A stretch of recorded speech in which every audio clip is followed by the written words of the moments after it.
Good evening, everyone. Calling the meeting to order. It is a Board of Selectmen meeting for July 16, 2018. We're in the Selectmen's Chambers on the second floor. We've got a full attendance from the Selectmen this evening. All the way to the right is John Hurd. To my right is Joe Kiro. To my left is Diane Mahan, and all the way over is Kevin Greeley. And we're joined by Town Manager Adam Chapdelaine, Town Council Doug Heim, and Board Administrator Marie Krapelka.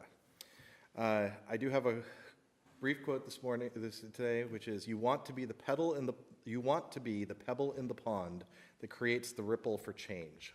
And that's Tim Cook, the late Apple leader. And with that, I think it's an appropriate quote also we should have a moment of silence for the passing of former Selectman and former Treasurer John Bellifer, who was buried today after serving a very long career with the town, including on this board with Mr. Greeley's father. And the town owes him a lot for the work that he did, from everything up to and including the scholarship fund that continues on. So if we could have a moment of silence, please.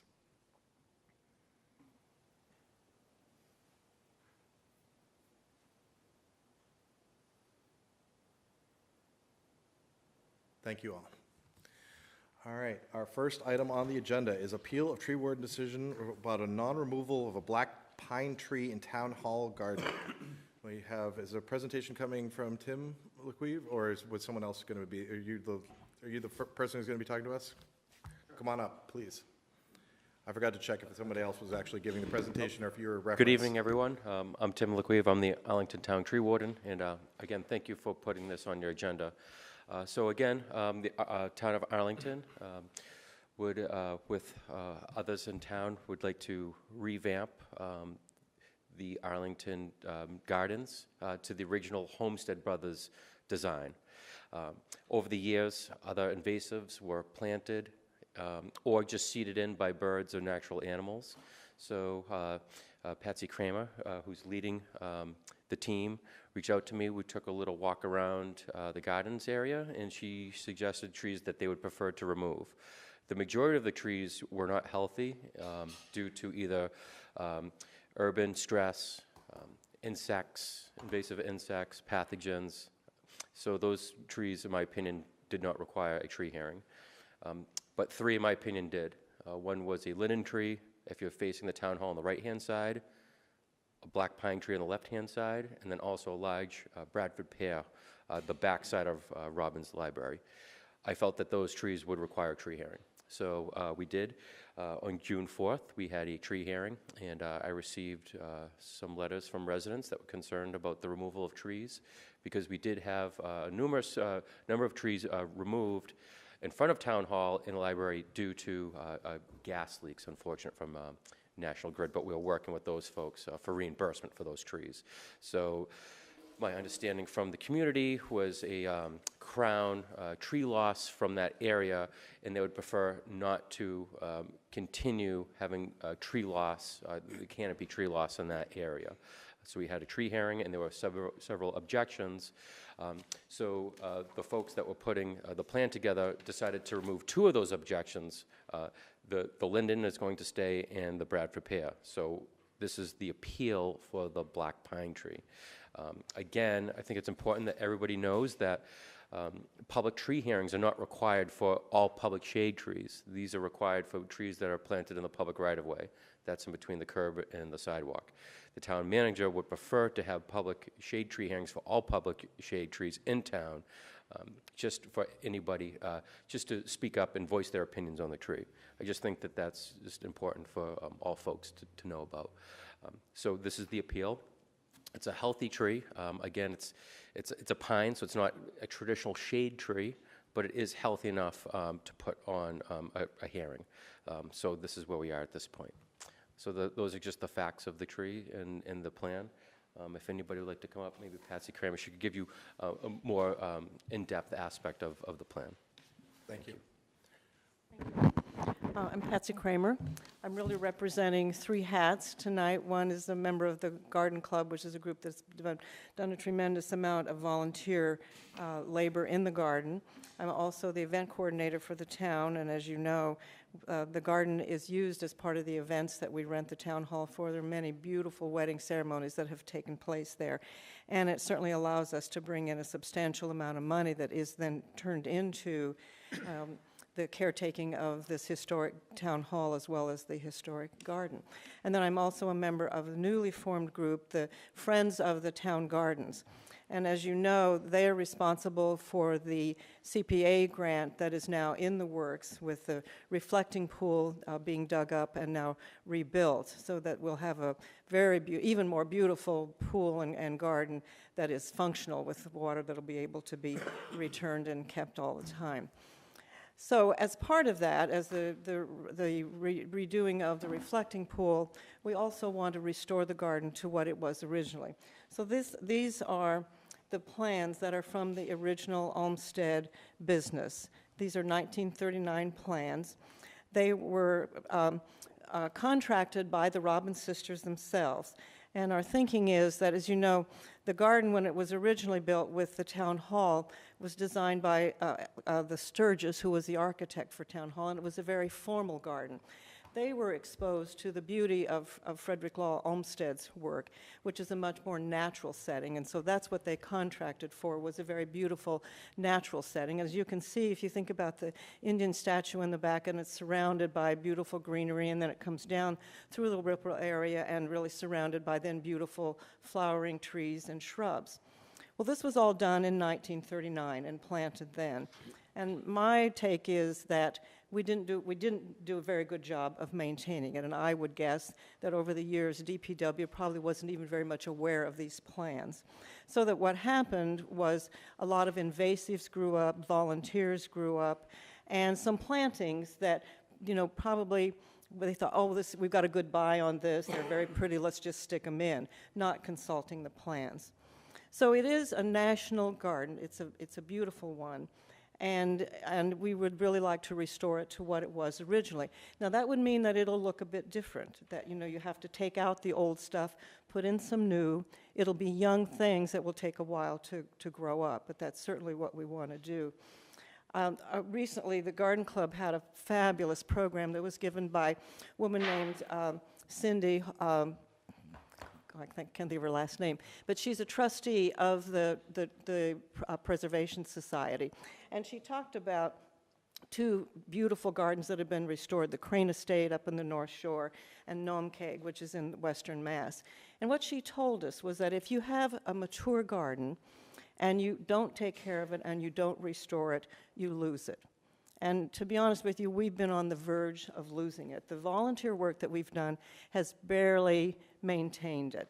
And so that's, again, why we want to do this. So to this tree. So this tree that's in the corner is not on the original plan. We don't know how it got there, whether it was planted inadvertently or was some kind of volunteer. So what we want to do is take it out and take some others of the shrubs out and then begin to plant what was there originally, which is beautiful trees, beautiful shrubs, and some undercover.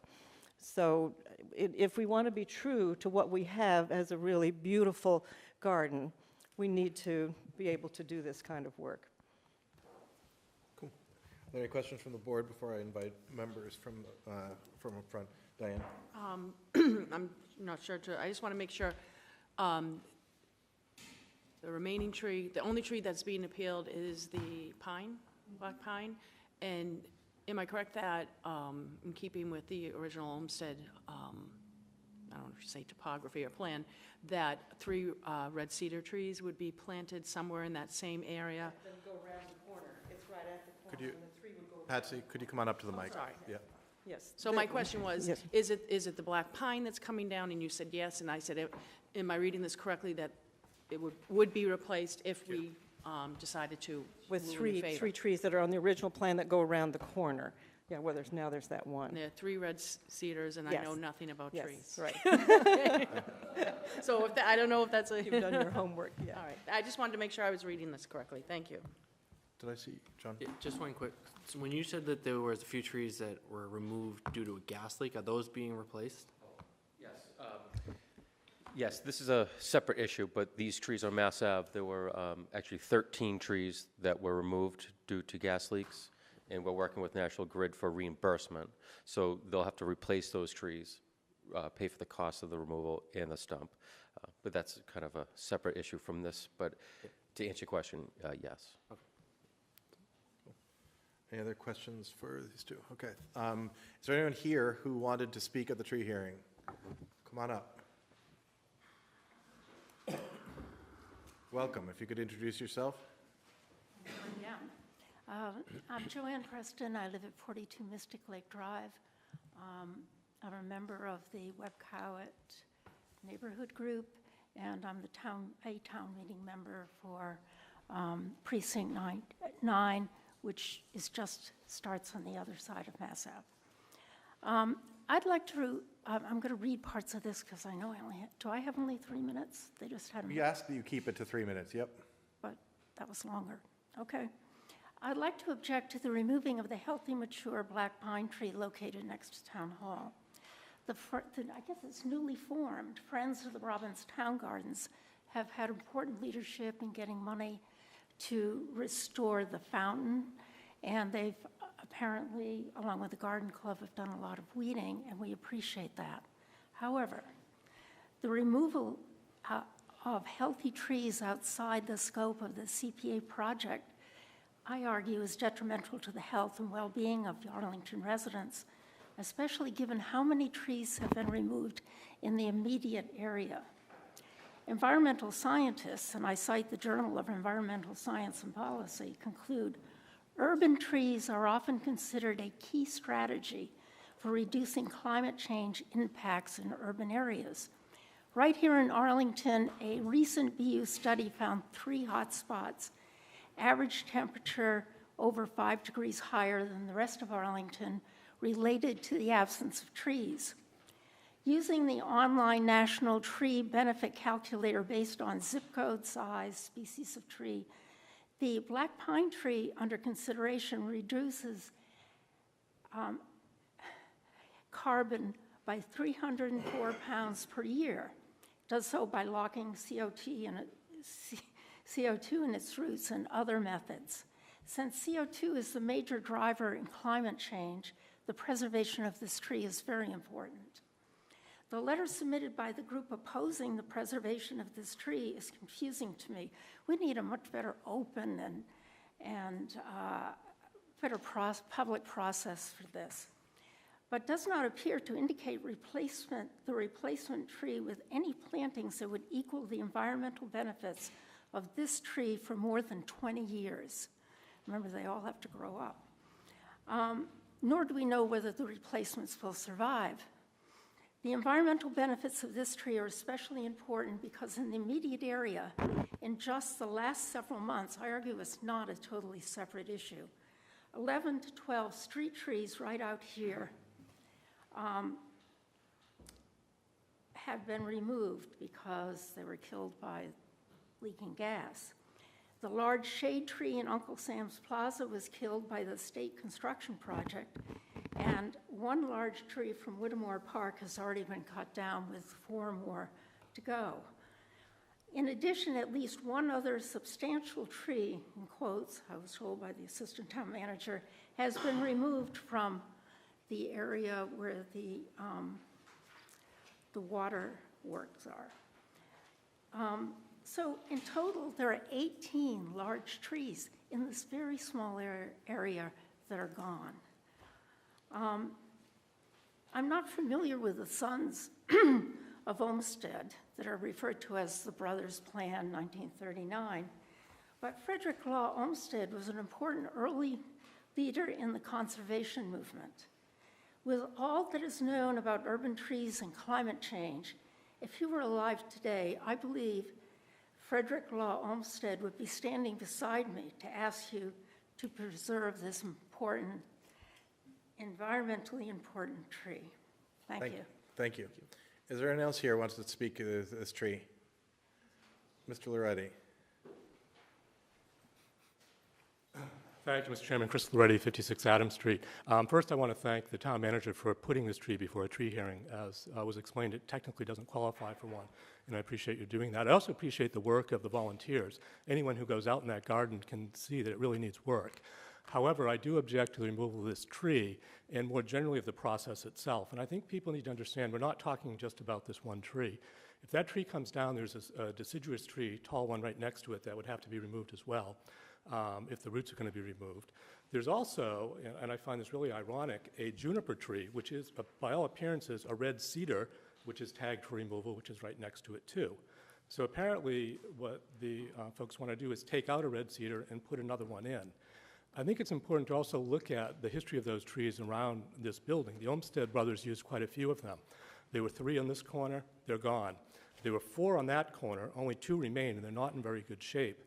There were another 3 in the, what I'll call the back corner of the assessor's wing. They're gone too. So what the proponents are suggesting is that we cut down, or a black pine that is doing well, is healthy, as the tree warden said, and replace it with a tree that has had like a 20% chance of survival. That's what history has shown us around here. That really doesn't make sense to me. If that tree were to die, the black pine, certainly that would be the time to replace it with one that was in the planting schedule, but it doesn't make sense to replace a healthy tree for ones that really haven't done very well. I also, as I said, I have some questions about the process, because it's not clear to me that the plans that the volunteers are coming up with really are true to Olmsted's design. I say that with some hesitation because I haven't seen the plans. Apparently they haven't been put on paper. And I think, as I said, I support their work, but it's important to remember this is a private, non-profit group. It's not a town body. And I really think we need to have more of a public process where the entire plan for restoring the gardens is something that's a matter of public discussion and debate before it goes through, and not just a single tree hearing or 1 or 2 tree hearings as they come up. So that's my main objection to this. Also, I think there are certainly serious financial aspects here that haven't been discussed. The Robbins sisters aren't paying for it this time. It's primarily going to be paid for by the town. I don't know how that money is being appropriated. We don't know how much is being spent. And what I'm really concerned about is I haven't heard any word about a long-term maintenance plan. The reason we're in this situation now is that the garden hasn't been maintained over the years. As I go out there and look at the, in my lay view, looking at the planting map, it's like nothing like what it was. Either the plants that were originally planted or died and others have come in, or they just haven't been maintained. So I would ask that you take a step back, and I fully support the restoration of the gardens, but I think this is really a project that maybe something that needs to be funded through the CPA again as a much more serious and extensive project with proper funding and, as I said, with a true public process. Thank you. Is there anyone else who wants to speak to the tree?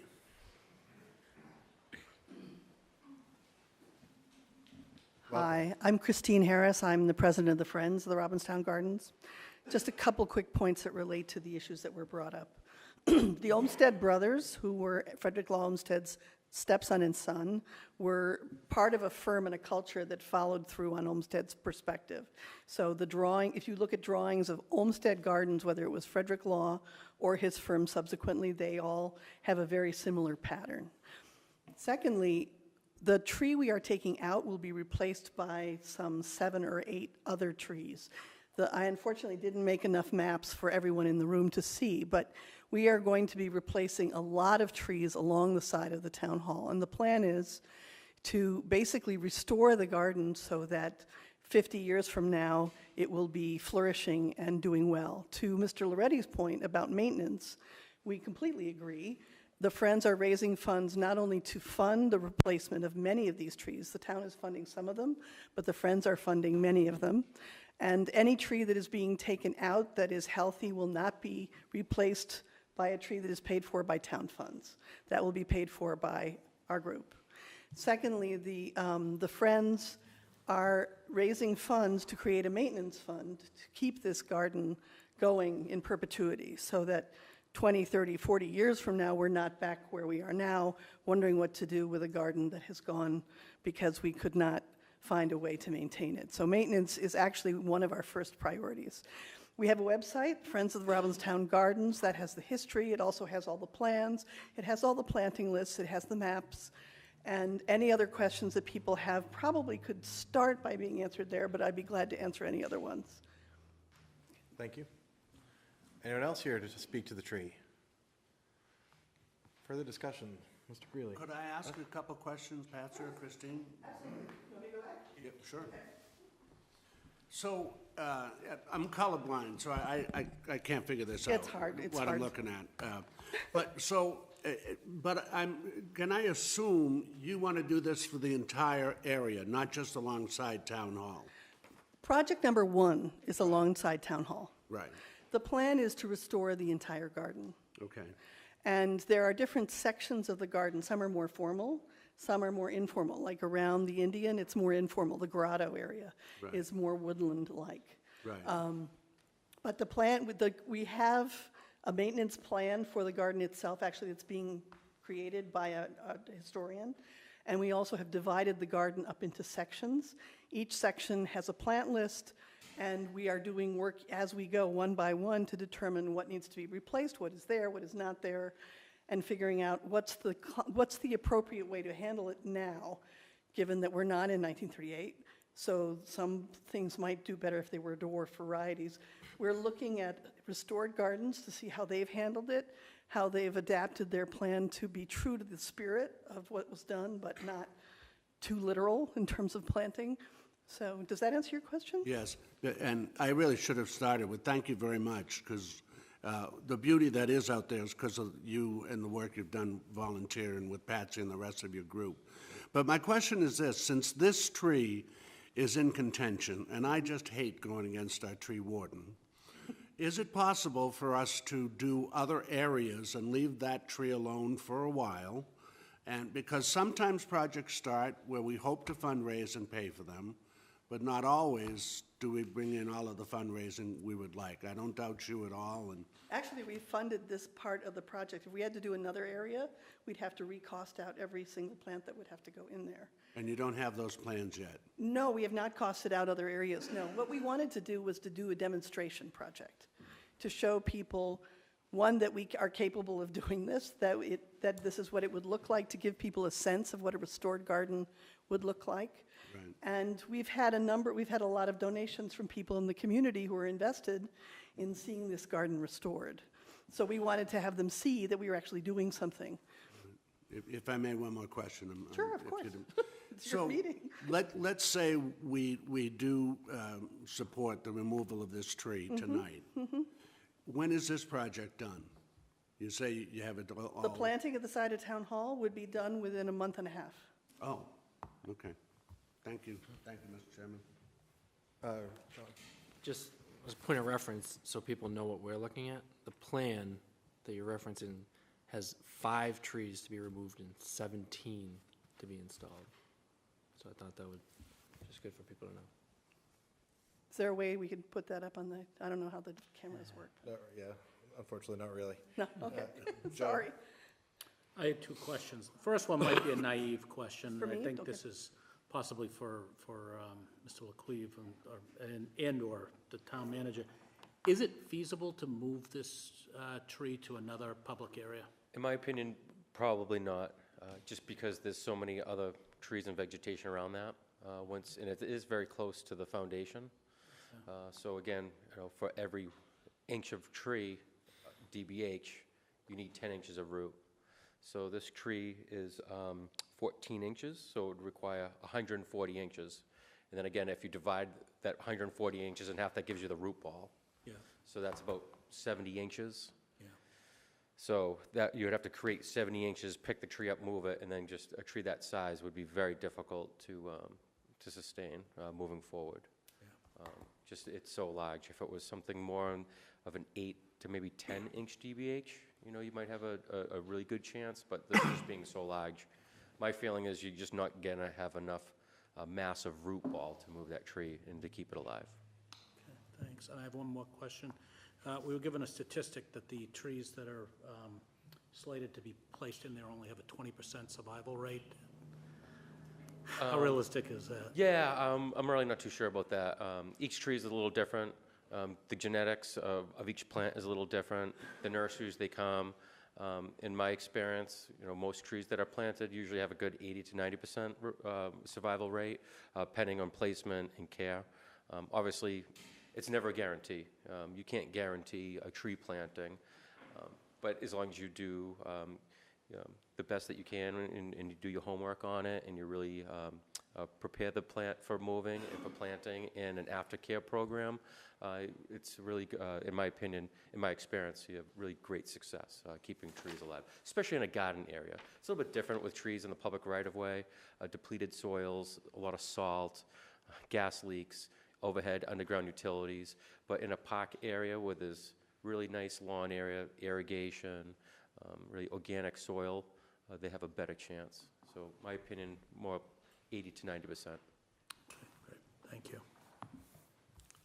Mrs. Mahan. I have a question, and I'm not sure if it can be 100% answered. I just want to say on the 13 trees that came out because of the gas leak, that's National Grid, and that's their lockout of their employees that they're not allowing to work. And I think a lot of people have seen the signs, National Grid, fix the leaks, from various groups, including Mothers Out Front and others. So those, and I would say just as a sidebar to that, unfortunately that could continue and invade other areas, which is sort of the prelude, a lead up into my question. If this continuing, I know National Grid is sitting back down, I believe tomorrow, I think it's tomorrow or Wednesday, with the negotiating team. My question would be, if for some reason they still dug their heels in and took this, my personal opinion, reprehensible stance that they're taking, and the leaks continue, are we going to jeopardize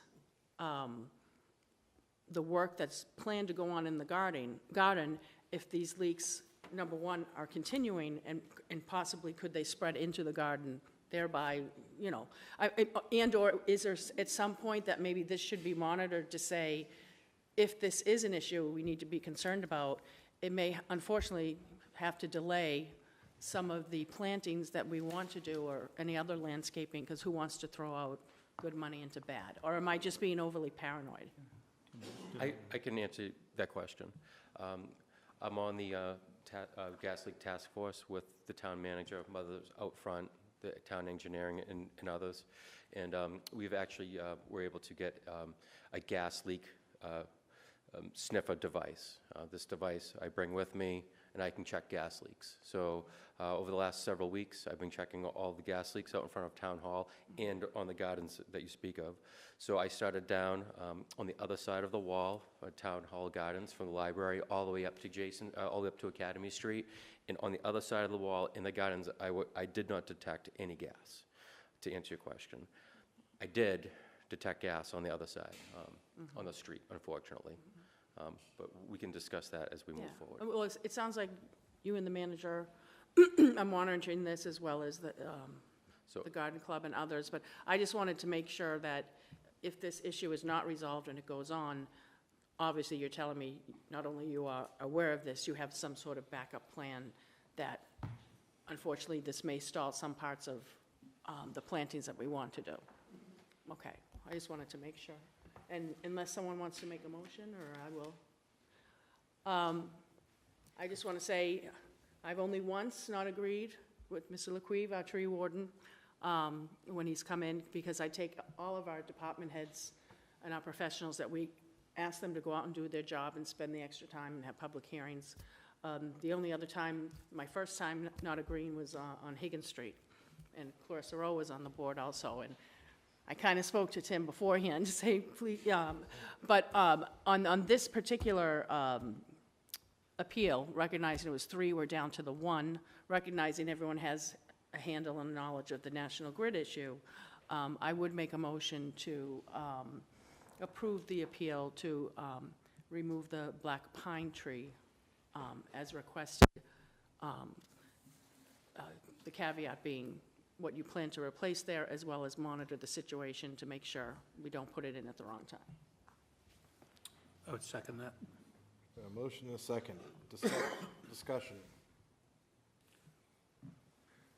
Seeing as no one's going to jump, I will. No, I'll just say, I'll support it. I think that we want to encourage this type of volunteer investment of time and treasure, and I think the fact that the plan that's been presented to us includes actually really a net gain. I think if this will facilitate that net gain in those gardens, I think that it's a good investment for the town.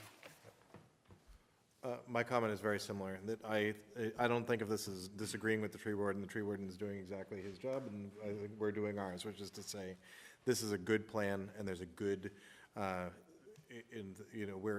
the due diligence has been done. We're not just taking, and I'm totally satisfied that this is the right move overall. So I'll be happy to support that motion. Is there any further discussion? No further discussion. All right. This is agenda item 1. Exactly. All right, motion by Mrs. Mahan, second by Mr. Curo. All those in favor of approving the removal of the tree, please say aye. Aye. All those opposed? No. 4-1. Thank you very much, everybody. Thank you for your time. Thank you. Thank you. Next up on the agenda is the consent agenda. We only have the minutes from our meeting on June 11th. Is there a motion? Move approval? June 11th, or we have 25th too? 11 Oh, and thank you, 25. June 11th and June 25th. And Mr. Chair, I'll have to abstain from the 25th. Okay, Not present. so all those in favor of, I'm just going to do it as one vote and take care of that. All those in favor of, Mrs. Mahan moved. Who seconded? Second. Second by Mr. Hurd. All those in favor, please say aye. Aye. Aye. All those opposed? Abstain No. on the 25th. And abstaining on the 25th Yeah. from Mr. Curo. Thank you. Appointments. Commission for Arts and Culture, Annalise Ruggles. Welcome. Thank you for coming. Absolutely. If you could just introduce yourself briefly and talk about why you're joining the committee, we'd love to hear about it. Certainly. So my name is Annalise Ruggles. I'm a part-time Arlington resident, I like to say, and I recently joined the commission sort of on an interim basis, just getting to know all the commissioners of the arts and for Commission on Arts and Culture. And I'm an artist and arts administrator. I have about 10 years of experience working in nonprofit arts organizations. I specialize in education programming and outreach, so a lot of my work has been in facilitating arts programming for children and adults, as well as providing opportunities for visual artists to exhibit and engage and learn. So it seemed like a pretty great fit. Adria and Stephanie both invited me to come in and meet with the commissioners, and it felt like it was going to be a really great opportunity, especially when they're on such a great precipice of change to really impact Arlington. So this will be my first time serving on a municipal level, but I feel like a lot of the practices translate pretty regularly, so I'm excited. Thank you. Mr. Greeley. Move approval. Thank you very much for Thank your, you. for your willingness to serve. Of course. Second. We have a motion, a second. Any questions or comments? All those in favor, please say aye. Aye. Thank you very much. Thank you. So much. Very much. Next up, Park and Recreation Commission appointment, Associate Member Henry Brush. Who? Hi, Henry, sorry. Good evening. My name is Henry Brush. I live at 12 Draper Ave in Arlington. Thank you. Tell us just a little bit about your interest in this committee. Well, I certainly strongly believe in community service and volunteering for the community. I think it's something that makes Arlington a great town to live in. Of particular interest, Park and Recreation Commission, through my involvement in spending time at the parks with my kids when they were younger, getting involved with coaching lacrosse and basketball and soccer as they got older, and then also extensive involvement with the Arlington Soccer Club and getting involved in different park and recreation type of issues through that. So, you know, I have a lot of interest in sports and also active member of the Magnolia Community Garden. So, so looking forward to being able to serve and add some value to the commission. Thank you. Move approval. Second. Any discussion? We got a motion, a second. Yep. Henry, remind me, weren't you one of the guys who had to go down and check Thorndike Field every game day just to see if it had been flooded over by the I am. UDOT I property? was responsible for checking the fields Thought I'd throw for that 10 years. So I know it very well. Walked it many times. When I read your resume, I had to figure out whether or not we overlapped at school, and we did not. Okay. But I'm sure we were close enough, we know some of the same people, for sure. So we've got a motion and a second. Is there any further discussion? Just to thank Henry once again. I've met so many different avenues in my travels in terms of sports and youth, as well as working for the Arlington community in terms of thank you. other things, non-sports. And I don't know where you're getting the time, but I don't know where you got the time for what you did before, so obviously. My kids are off to college, so now I have a little more time. And I'm very pleased that you will be on the Parks and Rec Commission, because I know Thank you. you'll make an outstanding commissioner along with your colleagues that we currently have, and thank you. Thank you. It'd be an honor to serve. All those in favor, please say aye. Aye. 5-0. Thank you very much. Thank you. Next up, appointment of Deputy Treasurer, Deputy Collector. Mr. Treasurer and Mr. Manager. I'll quickly go first. Yeah, I don't know. Thank you, Mr. Chairman. So very briefly, as the board is aware, the board is granted the authority via both statute and town bylaw to confirm the appointment of Deputy Treasurer Collector in the town of Arlington. And also, as the board is aware, Mike Morse, our very able Deputy Treasurer, recently left for a position in the town of Andover. And as the board is further aware, you recently approved the process by which to screen and recruit, or recruit and screen Mr. Carmen's eventual successor. So that has left us with the need for a deputy treasurer. We posted the position internally, and the only applicant was one internal applicant, Karen Riley, who is a 27-year employee of the Treasurer Collector's Office, who has held a number of progressive positions over the past 27 years.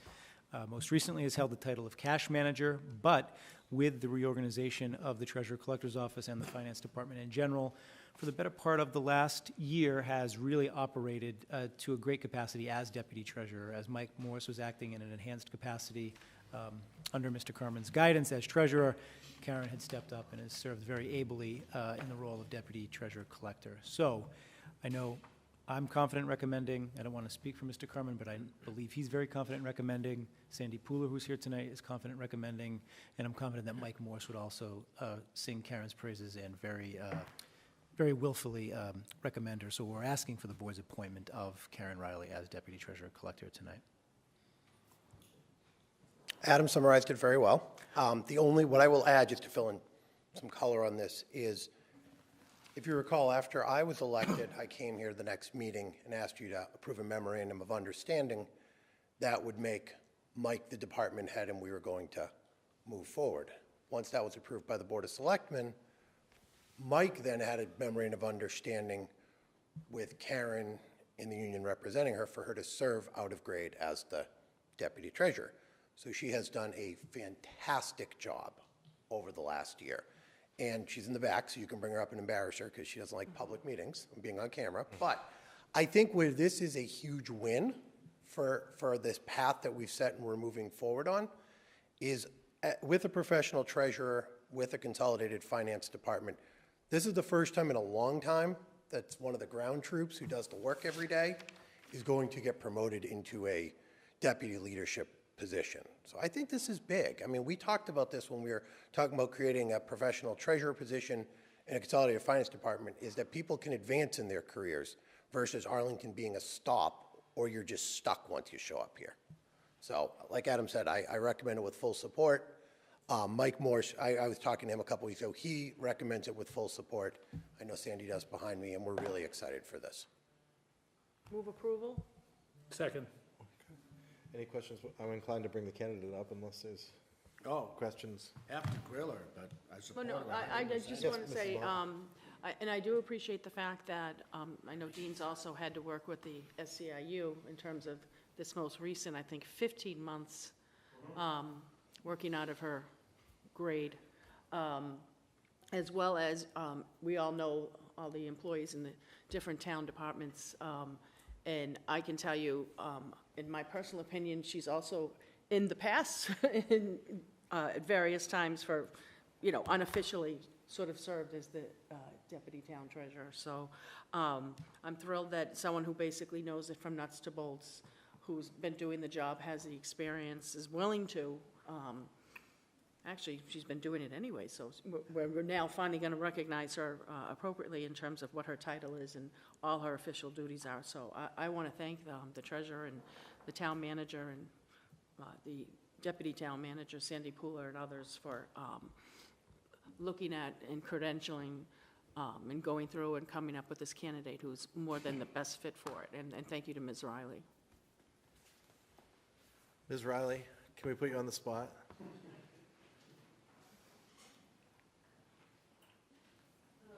Hello, welcome. Thank you for coming. Thank you. I will say, I can pull that down a little bit. I sat down with Dean before he was running and then after he was running and also in preparation for this, and he could not stop talking about how good you are. And so I am so happy that you're here, and I'm so happy to appoint you today. So that's you. my 2 cents anyway. Thank you very much. Yes, thank you for the excellent work you have done, and congratulations on this, and for the continued excellent work you will do. Thank you. Thank you for your support. Any other further comments, questions, discussion? Does Sandy have any? No? Okay. Sandy, did you want to come up? Sorry.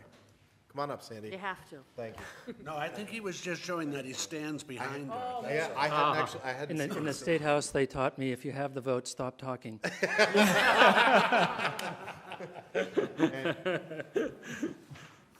All right, seeing no further discussion, all those in favor, please say aye. Aye. Opposed, 5-0 vote. Thank you very much. Thank you. Mr. Carmen. Off to sort of the larger objective that we've been working on of consolidated finance.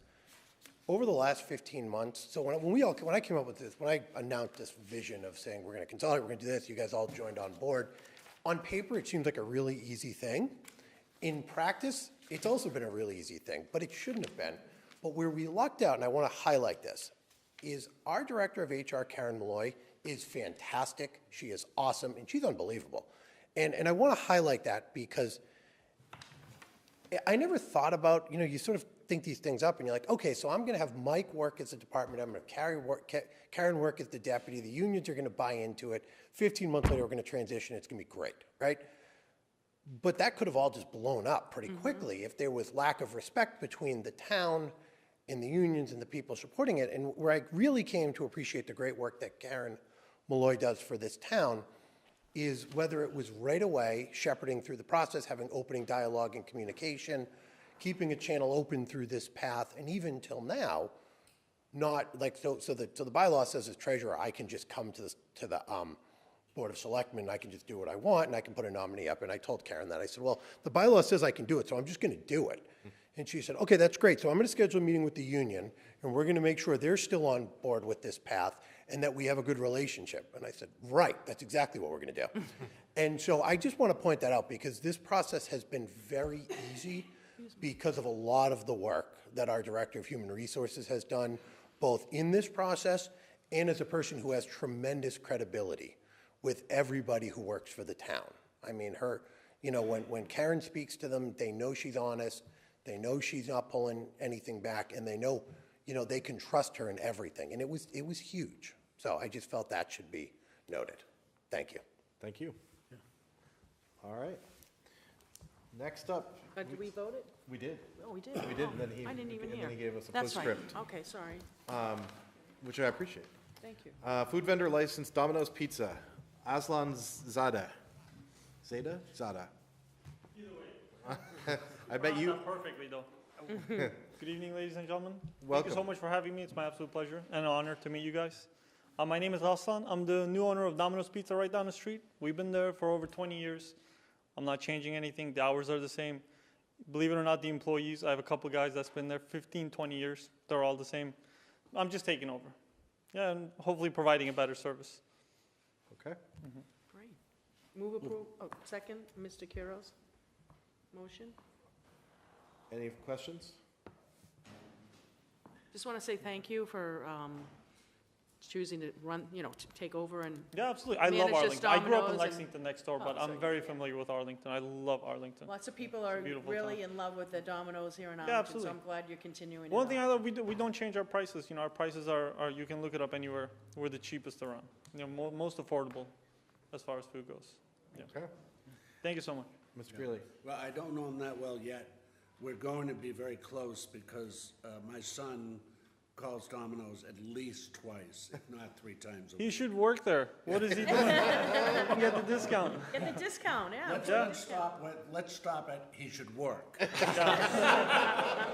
Well, I'll make him work. Bring him in. Bring him in. I'll put him to work. All right, all those in favor, please, a motion by Mr. Kira, second by Ms. Mahan. All those in favor, please say aye. Aye. 5-0. Thank you very much. Thank Welcome. you. Thank you so much. Next up, for approval, floating dock rules, which, if you go back to the quote at the beginning of the meeting, Oh, there's where we look got who it. looked down the agenda. Doug, is this your lead? Thank you, Mr. Chairman. I'll ask Leila Shepherd to also join in this conversation. She's our conservation administrator. I'm asking the board to do 2 things tonight. The first is to approve a set of seasonal dock regulations and rules for what's called a Section 10A 1-year permit. Basically, Chapter 91 has a much more onerous and lengthy process that also results in a much longer-term license. Sort of establishments like the Boys and Girls Club, the Medford Boating Association, whatever it is, those types of things tend to have Chapter 91 licenses, but it's a very lengthy process. And so the regulations were revised a number of years ago to allow us a more a sort of lighter, more efficient process for allowing for only small residential docks or relatively small community docks. And if you approve these regulations, I then ask you to approve your first 10A permit for the Recreation Department to install a dock on Spy Pond that is part of a larger project that Leila Shepherd can describe better than I can, that's aimed at 2 things. One is erosion control, and the other is protecting native plant species that live along the riverbanks of Spy Pond. For folks who are familiar with recreational boating, right now they sort of drag the boats into the water. It creates a little bit more of an effect in terms of especially the plants, whereas the floating dock will obviously ease that. All these docks are removable. This process does not supplant the conservation regulations, which is obviously a very lengthy and detailed process. It's really only to put in bottom anchor docks that can be removed seasonally, in fact are supposed to be removed seasonally. The last note I'll make is that the board can appoint somebody to do this instead of you. We haven't quite sorted out who that is yet. In most communities, it's a harbor master. We don't have a harbor. Or harbor master. So the timing of this project, to my understanding, requires immediate action.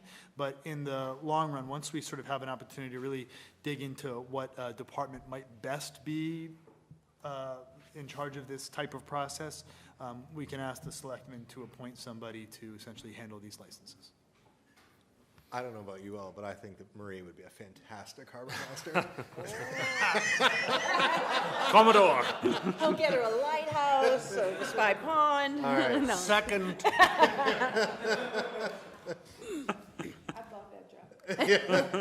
All right. Sorry, Mr. So, Hine. Mr. Chairman, with respect to the regulations, I can answer any questions you have. With respect to the project itself, I think I'd defer to Leila Shepherd. Although the application is coming from the Recreation Department, it is part of a larger erosion control project that's being shepherded by Leila. Okay. Then No pun intended. Sorry. Then I guess I'm inclined to say let's do the regs first, unless there's a specific question about the project that you think, that people think really I'd like to matters. make a motion to approve the seasonal floating dock rules and regulations under Section 10A, 1-year permit. Second. Is there any discussion on the regulations? John? I have a question. So under the regulations where it says no dock shall be closer than 25 feet from the extended property line, what is that referring to? So what that's meant to capture is you don't want, in the ideal situation, and I've tried to draft these as broadly as I can, because in theory there are docks that are on the Mystic Lakes as well as on Spy Pond. In theory, you don't want a dock that essentially is too close to your neighbor's adjoining property if you were to go straight out. Okay. On Spy Pond, you'll see the language in there sort of captures that where that's not technically feasible, it's just meant to not block your neighbor's access. Kevin? Oh, sorry, were you all set? Yeah. Yeah. I apologize for you. No, that's it. Kevin? So, the dock at the Boys and Girls Club, isn't every dock seasonal, or do we use them in the winter? So the seasonal part is with respect to the license itself. It's meant to capture docks that essentially can be removed from the water. I don't know whether the Boys and Girls Club dock can be removed from the water or not, but docks that are more permanent, that are larger in nature, tend to be have to be covered by Chapter 91 licenses. We can't license docks that are more permanent fixture. So these types of docks are meant to be able to be removed when the pond or the lakes freeze over, for example. Okay, thank you. Thank you, Mr. Chairman. Any other questions? Nope. Are we ready to vote on the regulations? All right. All those in favor, please say aye. Aye. Opposed?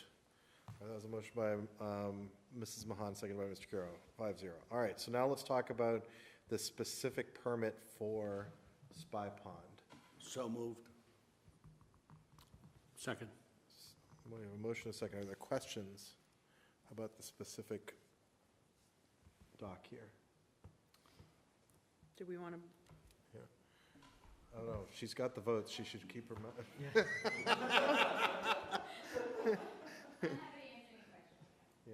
Okay. I'll say, as somebody who rode crew, and as somebody who had both docks and walking into the water, I can tell you as somebody who rows, the docks are a lot better when the water is cold. But that's not why we're doing this. But at the same time, that was my perspective when I read about this. All right, we've got a motion by Mr. Greeley, second by Mr. Kuro. All those in favor, please say aye. Aye. 5-0. All right, thank you. Next up, Citizens Open Forums. Except in unusual circumstances, any matter presented for consideration of the board shall neither be acted upon nor a decision made the night of the presentation in accordance with this policy. It should be noted that there is a 3-minute time limit to present a concern or request. Do we have people for Citizens Open Forum tonight? All right, we got 3. Why don't we go off the top, number 1? Rick Jones, 38. Rick Jones. Mr. Jones, come on up. If you'd like, yeah, you can, I don't know if you want, okay. My name is Rick Jones. I am representing the Arlington Lodge of Elks. This is Teresa Shanda. She's our lodge grant coordinator. I'm a past exalted ruler. I am also the current inner guard. Could you come on up to the mic just a little bit so everyone at home? I Thank you very much. apologize. We're here tonight to thank Mr. Joseph Curro. He came out to the Arlington Elks Flag Day ceremony and the flag retirement service. The Elks are the ones that brought in Flag Day. We started in, what was it, June 14th, 1907, we started the Flag Day. It wasn't until 1949 that the President of the United States, Harry Truman, who was a member of the Elks, made it a national day of observance for the American flag. The Elks, as Americans and patriots, first placed the flag by our altar, and as this flag typifies the glory of our nation, we have adopted it as the crowning virtue of our order. The flag retirement service is a way for Americans to pay tribute to the flag and what it stands for and those that have defended it. The United States Flag Code states, the flag, when it is in such condition that it no longer is a fitting emblem for display, should be destroyed in a dignified way, preferably by burning. This year we had over 500 flags. Wow. Most of those were from the grave sites of service veterans. But we did have a lot of other ones. They range from the ones you fly at your house, fly out at the coffee shop, to 2 that actually sat atop veterans' coffins. People came in, they drop them off, we will take care of them. The last thing I have is I would like to thank you for being there, and I'd like to present you with one of the grommets that we recovered from the ashes of those flags. I can't guarantee it's one from your flag, but it's one from that night. Veterans, first responders, all the way down to scouts, cherish these. I have mine for years on my keychain. I'd like to present you with this. That's awesome. Thank you very much. Thank you very much.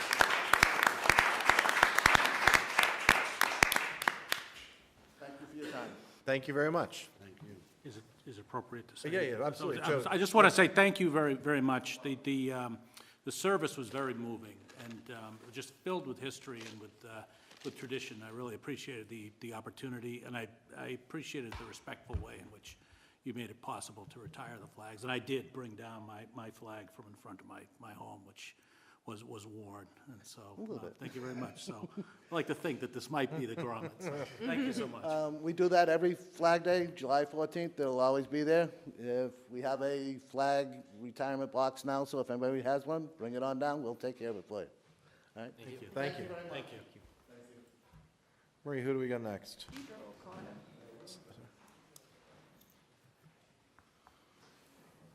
Welcome.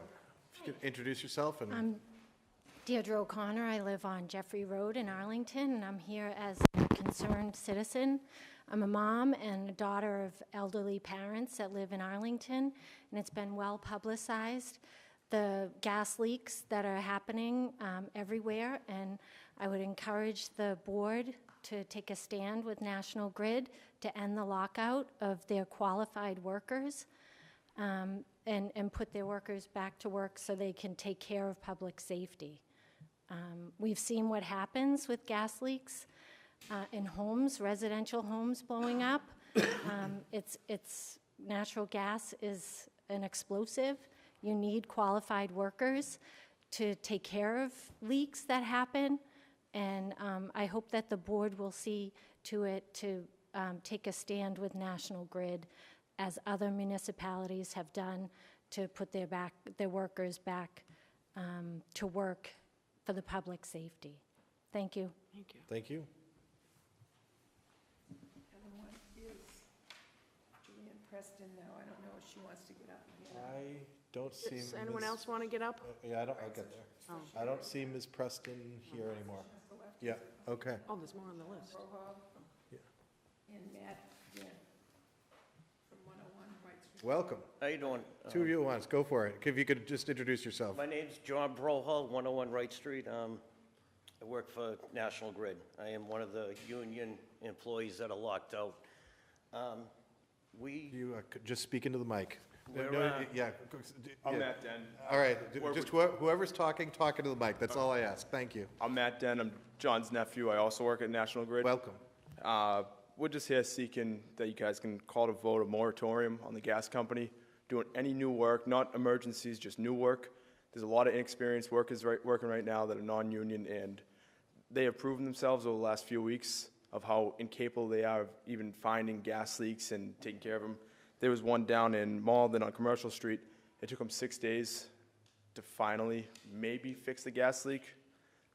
They exposed the water line after day 3, shored it all up, and then realized it was a water line. They have no idea what they're doing, and they got guys operating with vests on in the backhoes. One of the guys in National Grid killed one of his coworkers down in Rhode Island, so National Grid took a step forward and made it a policy that you are not to wear safety vest in the backhoe because you could hook a control and swing the bucket and kill somebody. We've told them many times, standing there, just take the vest off, this is public safety.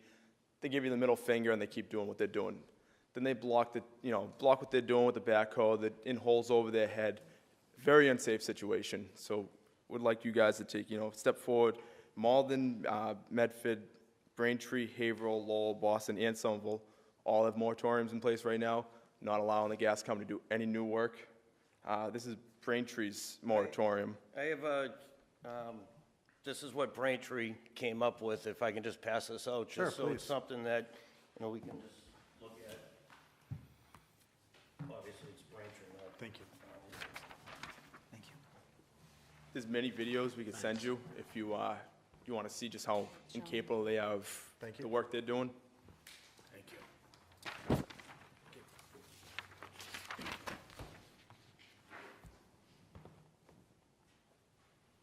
We just think, these guys have been in the gas company 40 years. A lot of these contractors, you don't know who they are, how long they've been there, and they just don't care. It's the inexperience that they have. They've only been working there for a couple of weeks, and they're using them to do what we do, fixing leaks. We can only do what the company tells us to do. We can, I'm dumbfounded by the 13 trees that were cut down outside. You know, they handcuff us too, but right now, they just have management and just unexperienced people doing the work right now, and, you know, something's gonna happen. I worked in the customer service department, and unless it was a grade 1, like grade 2 and grade 3, they didn't care. You push and push and push because you get somebody back to the house 7, 8 times in a month. I'm really concerned. I smell gas. I can't sit on my front porch. I feel sick.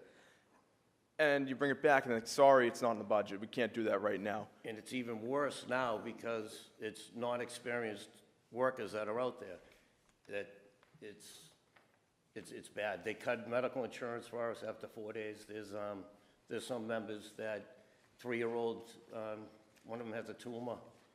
Another member has bladder cancer, and they just cut the medical insurance. So we're all scrambling as human beings to help them families out too.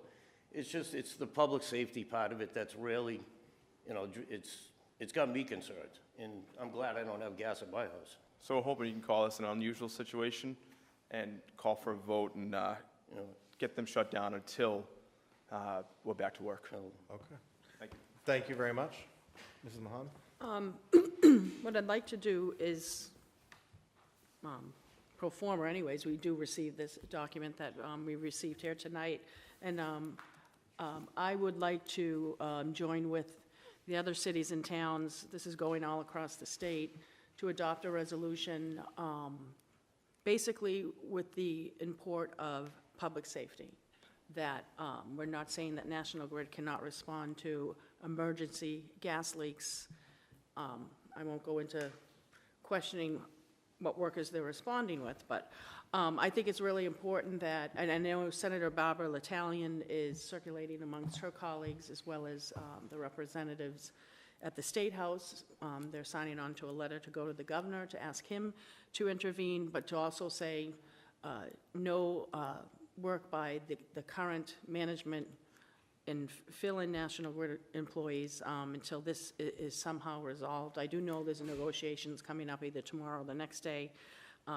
Hopefully, this could possibly be a moot point. But I'm hoping that my colleagues on the board would join me after reviewing the town of Braintree. I know City of Boston, Marty Walsh. There's a few other templates, but it pretty much looks like this. What I would like to have the board and the chairman entertain, that we receive this document, we prepare one that is contiguous or associated with the town of Arlington, and then we put our signatures on and join with other cities and towns, municipalities, as well as SEIU, Mothers Out Front, IBEW. I mean, there's a whole host of groups, not just unions, that are also doing this and asking other town and elected officials to step up and join them, so. Are you thinking about this in the context of like on the agenda for the next meeting? Because we can't take a vote today, right? Under open meeting law, because we didn't have any discussion like that on our agenda. Does that, if I may, Mr. Chairman, does that apply to the Board of Selectmen in terms of resolutions? Because I know I've been at meetings before, and it hasn't necessarily been on the agenda. And what we've done is said, usually it's been the town manager who's asked for a resolution, and we approve it, subject to it being composed and the rest of the board seeing it, and then we authorize the Board of Selectmen's office to facilitate the signatures. Kevin? Yeah, I mean, I'm sympathetic to what Diane is talking about, but I do think we have not done this during new business before, but. Okay, if you don't want. No, but citizens open forum, that's okay. No, but Yeah. What I'm saying is. I want you to come back on the 16th at our next meeting to look at what you're asking us to sign, is all I would say about it. But I sympathize, but can I? Yep, go. Can I ask a question? Please. To the manager, through you, Mr. Chairman, what are the consequences of us no new permits for gas construction projects? What would that mean to Arlington? So if I may, Mr. Chairman, I would like to ask these gentlemen a question or two to try to answer that question, if that's not to create too much of a circle here. but- So my understanding is that, as you said, so emergency work, you're not asking for that. So if there's a leak, that has to be tended to, Right, that has to be tended it's, to. right, emergency work, obviously, you know, that has to be addressed. It's Has an to be emergency addressed. leak, It's yes. a safety It's issue. anything, any new construction, new main replacement, you know, grade 3 leaks, mandated work that they have to do. They've been filling some of the valve boxes in with sand at the regulator pit at Summer Street, and up on Washington Street, there's a take station. Some of the boxes, they take the cover off, they're dumping sand in there, and then putting the cover back on so nobody could tamper with the valve, which, I don't know why somebody would tamper with the valve. It's, you know, obviously, you know, emergency leaks, you know, be repaired, you know, and have them come out. It's just, you know, the new construction and stuff like that. And so for main replacement, my experience has been that Feeney Brothers comes into Arlington. Yes. So that's separate, I mean, because that's an outside No, contract. we don't cover them. National Grid hires Feeney Brothers. It's still National Grid paying the bill and doing all Right. that. Okay. We're looking for all those permits to be stopped. Just stopped, while we're out of work and. Right. we'll Because come back. there's no one to oversee them, to watch what they're doing. Okay. You know, Feeney Brothers can come in, they do great work, they can, you know, put in a dead piece of pipe in the ground. They don't work on the live gas part of it, and right now, they're trying to work on live gas. And that's where, you know, we have problems. We have certain policies and procedures before they put all the pipe in the ground, before they can purge it in, pressure test it.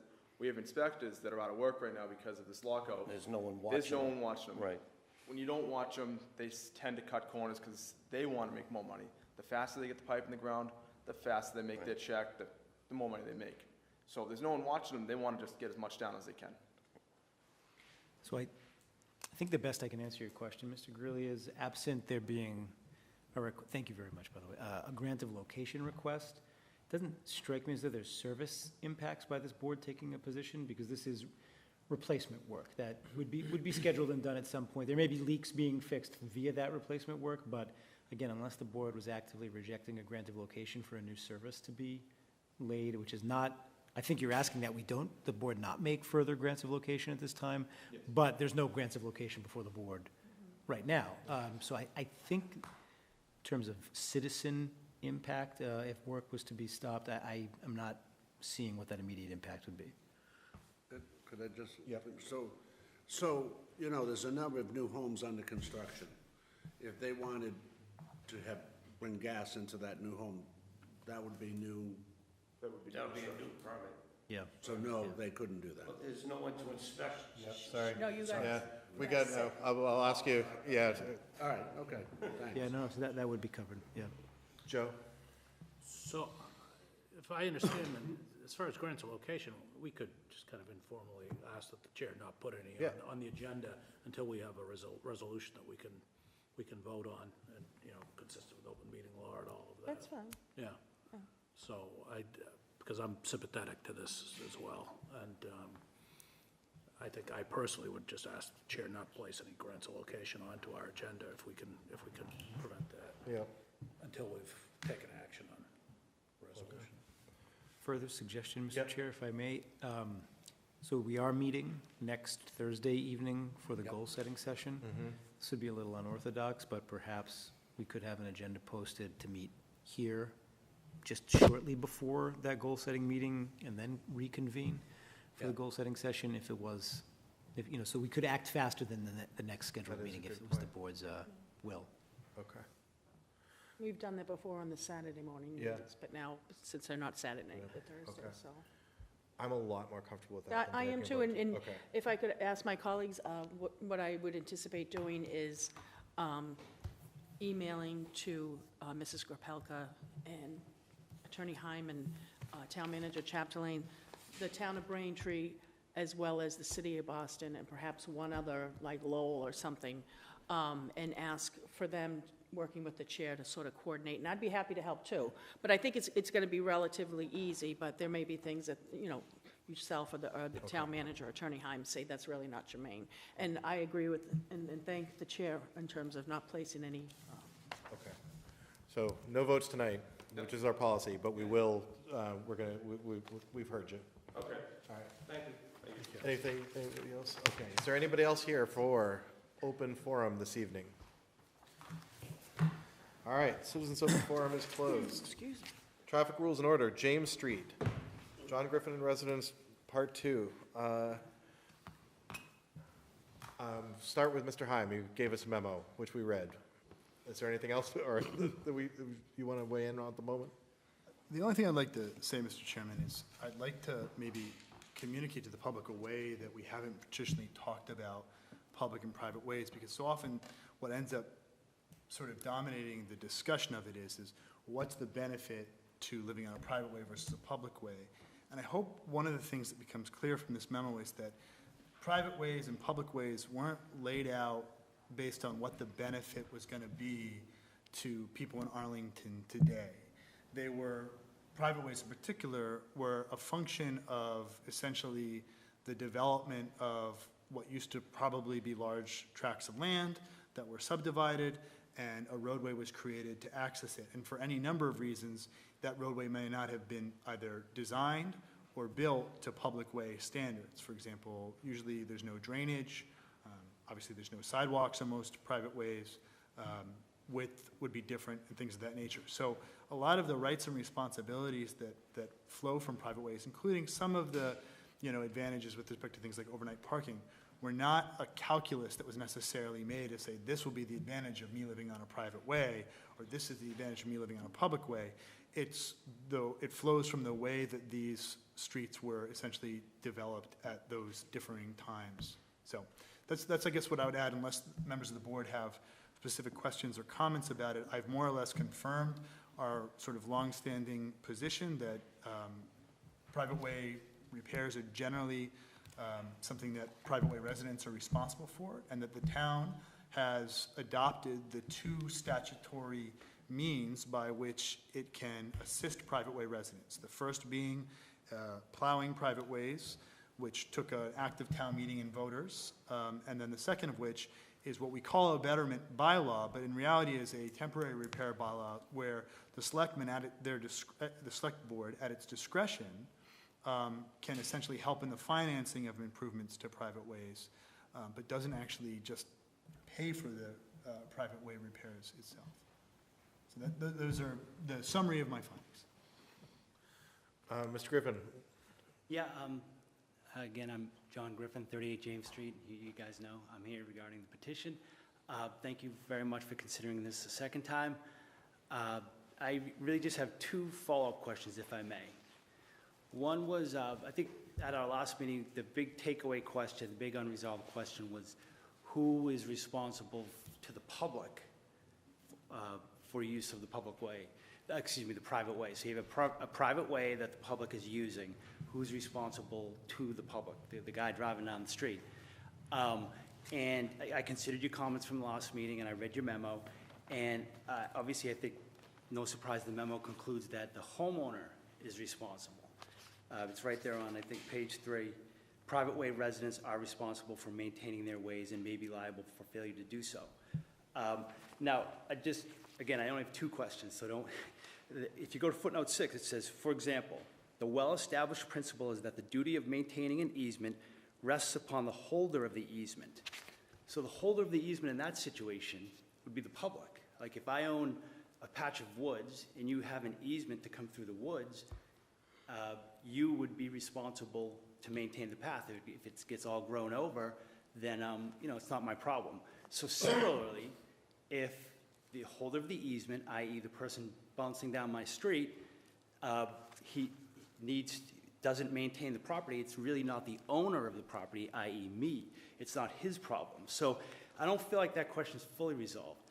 And then my second question is, just to go back to the bylaws here.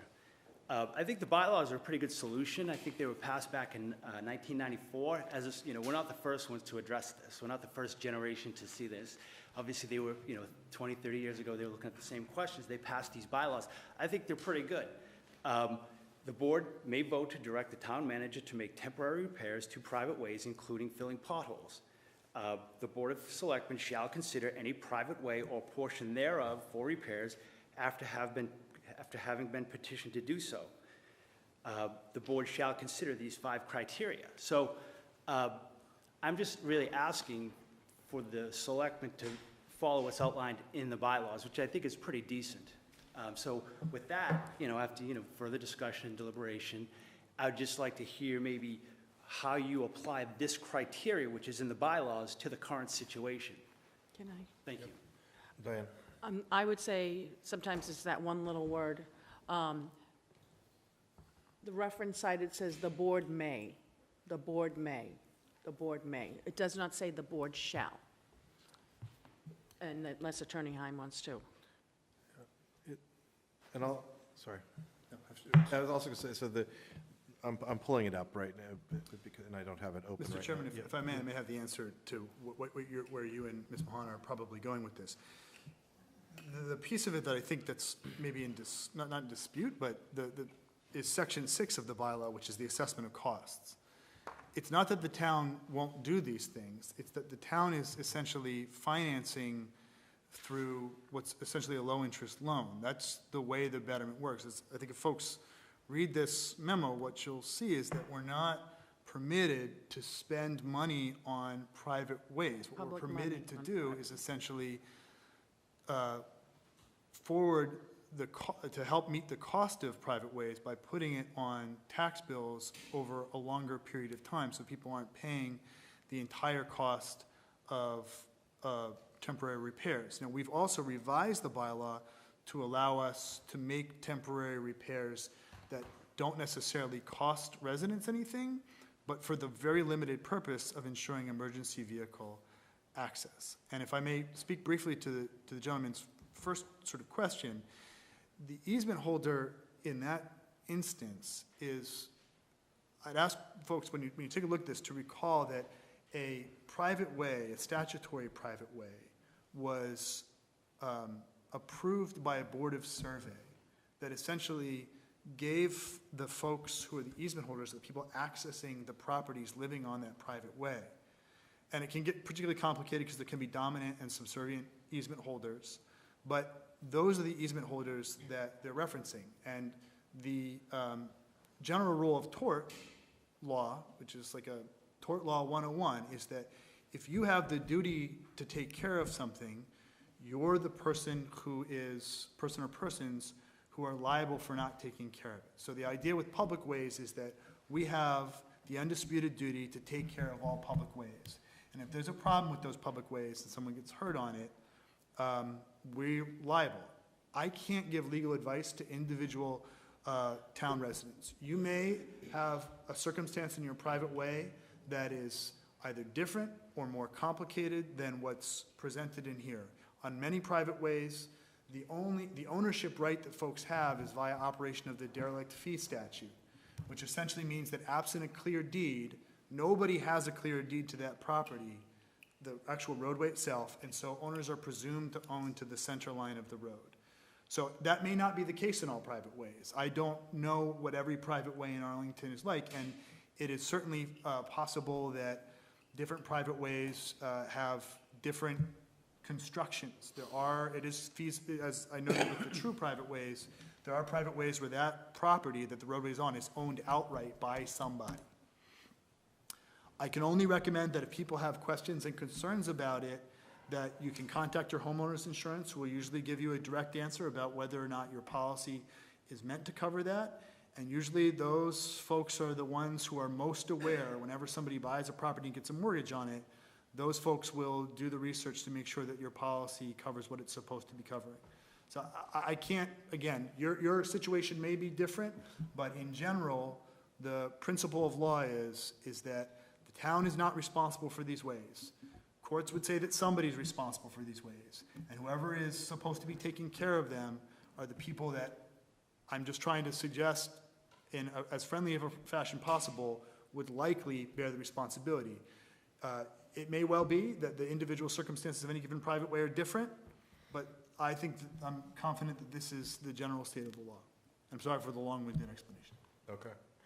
So to the position, maybe sticking to the position as opposed to liability, unless we really want to go into liability, which, okay. Yeah, we shouldn't be dispensing legal advice. Added to the confusion. All right. I was going to essentially reiterate what Okay. Attorney just got into. That's a succinct way of covering it. Lawyers Thank like you. to talk, but. Thank you very much. But we do have, I have a thought. I often invite other members of the board to speak before I do it. I'm going to drive for a moment. The James Street has provided a petition. The petition, as written in its form, is put in potholes, or to fill in potholes. I think one of the ways we could satisfy the bylaw and the petition, if we wanted, would be to say, let's fill in the potholes and then let's charge them for it. And that would be correct. I mean, that would be something we technically could do under the bylaw, and as we do it. Can I just say to that? If we did do that. Yeah, well, I'm not saying we should. I'm saying perhaps we should not do that. Right.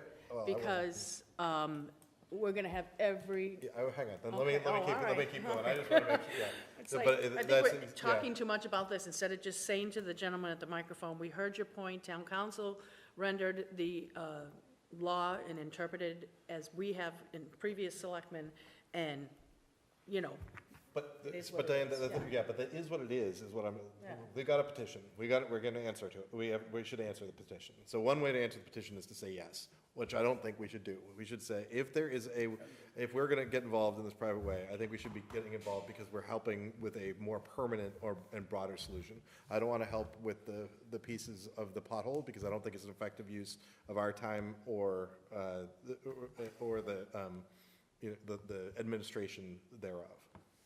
So that was where I wanted. Now I'll invite others. Yeah. Well, I think the purpose of the memo is saying that we can't expend the money without the formal statutory betterment process, correct?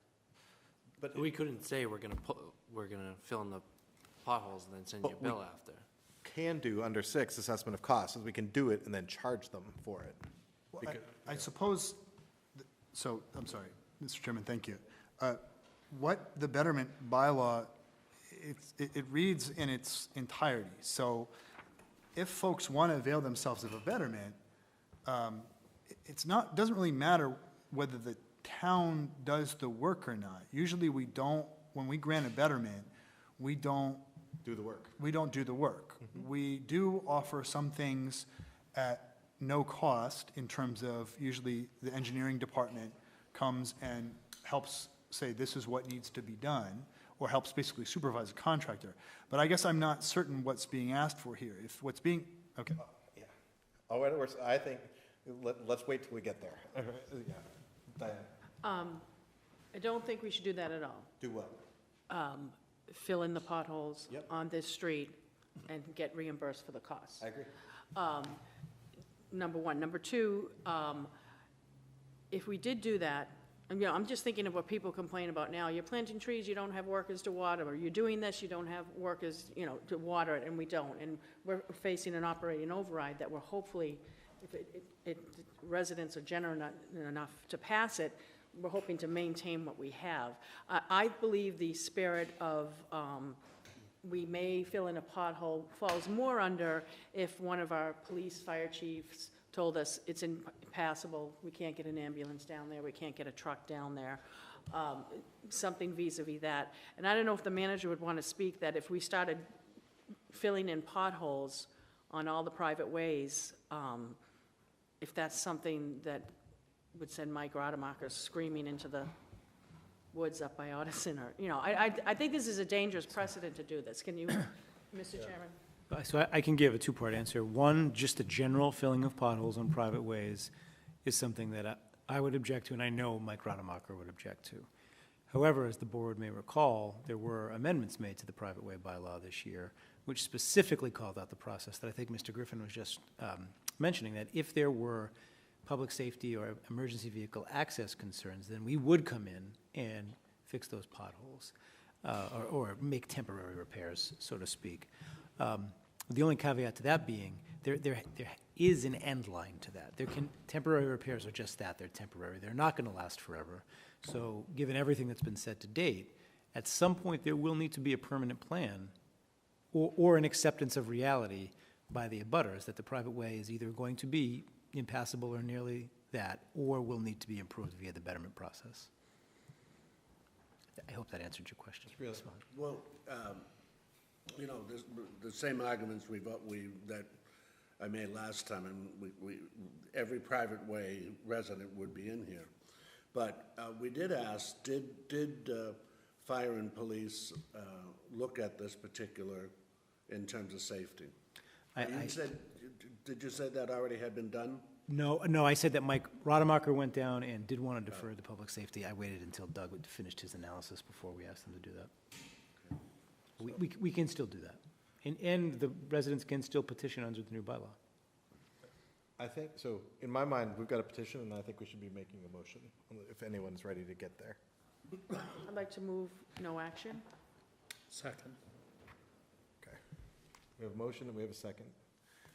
Can I say two things? Briefly. Briefly. So just real quick question. So you're saying I have an easement to the road? All right. So That's illegal advice. Yeah, I really don't want to do that one.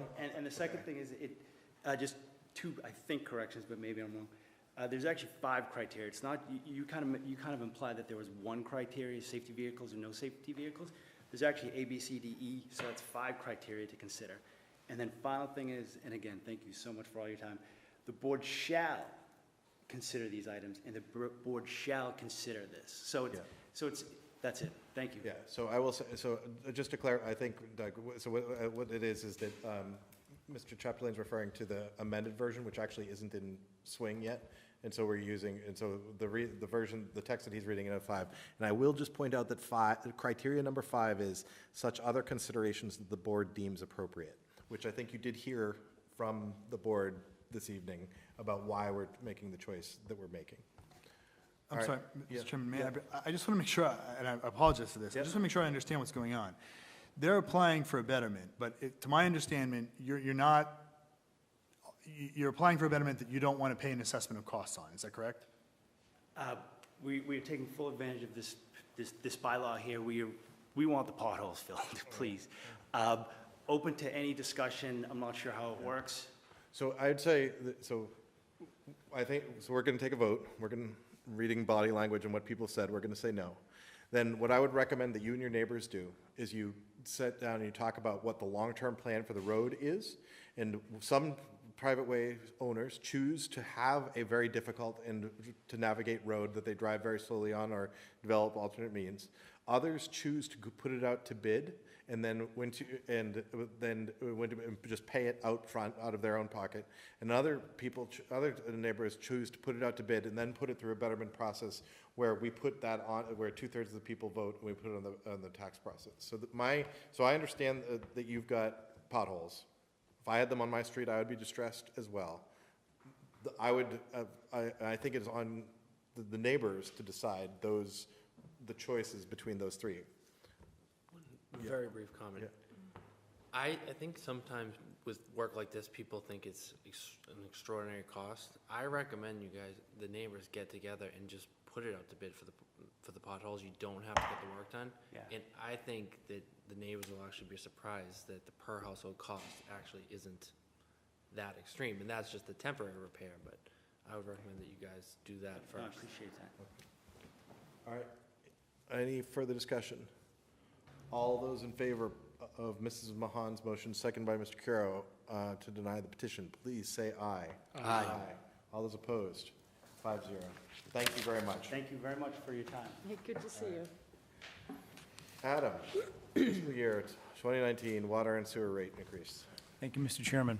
So as the board recalls at its last meeting, myself and Mr. Rademacher were here to talk about 2 matters. One, to give you a brief overview of our request for water and sewer rate increases for FY19, and then also an overview of some of the potential impacts of a roll-off of the MWRA debt shift. Also, as the board will recall, the MWRA debt shift, Kevin. that topic has been referred to the Long Range Planning Committee. Sorry. However, as we talked about at the last meeting, I am back here to ask for the board's favorable vote on increasing water rates by 5% effective September 1st for fiscal year 2019, and sewer rates by 4.5% on September 1st for FY 2019. The only additional information that I believe several board members were interested in seeing is provided in the packet, and that is just what the annual dollar impact would be at varying rates of use. You'll see in that chart, it's reported in CCFs, which I think is the equivalent of 748 gallons. Usage of 30, 60, 90, 120, 300, and we've bolded 60, which Mr. Rademacher tells me is the average household use in Arlington, which this, if the board was to vote for this increase, would come out to $28.20 in an annual increase in both water and sewer charges. I'll move approval for FY '19, is that what I say? Yeah, It's not FY '19 calendar. effective September FY 1st. '19 effective September 1st. Water rates raised 5%, sewer 4.5%. Second. Mr. Carter. Yeah, I was just curious, and I recognize I wasn't here for the discussion last time. Why is the recommendation actually moving water rates at a different rate than sewer rates? It's just based on the difference in the water assessment versus the sewer assessment, as well as the capital investment in water and sewer, and trying to keep the rate collection in line with what the actual expenses from each are. Okay, thank you. That's a good question. Mrs. Mahan? Just sort of an aside, which is going to happen anyways, pending the results of this vote, the different, my different colleagues who represent all of us at whether long-range planning, the town manager, and any of my colleagues on the Arlington High School Rebuild Committee, as well as any other venues, if we could just, make note, which I'm sure long-range planning already knows about it, but if we could also have this as part of the discussion when we're talking about moving forward, just so that the taxpayers of Arlington are aware of the fact that we're taking into account every dollar that possibly could be coming out of their pocket, and we're not doing it willy-nilly. This has been a long process, and we also will bear that in mind as moving forward when we go for a debt exclusion, debt override vote, if they are both together.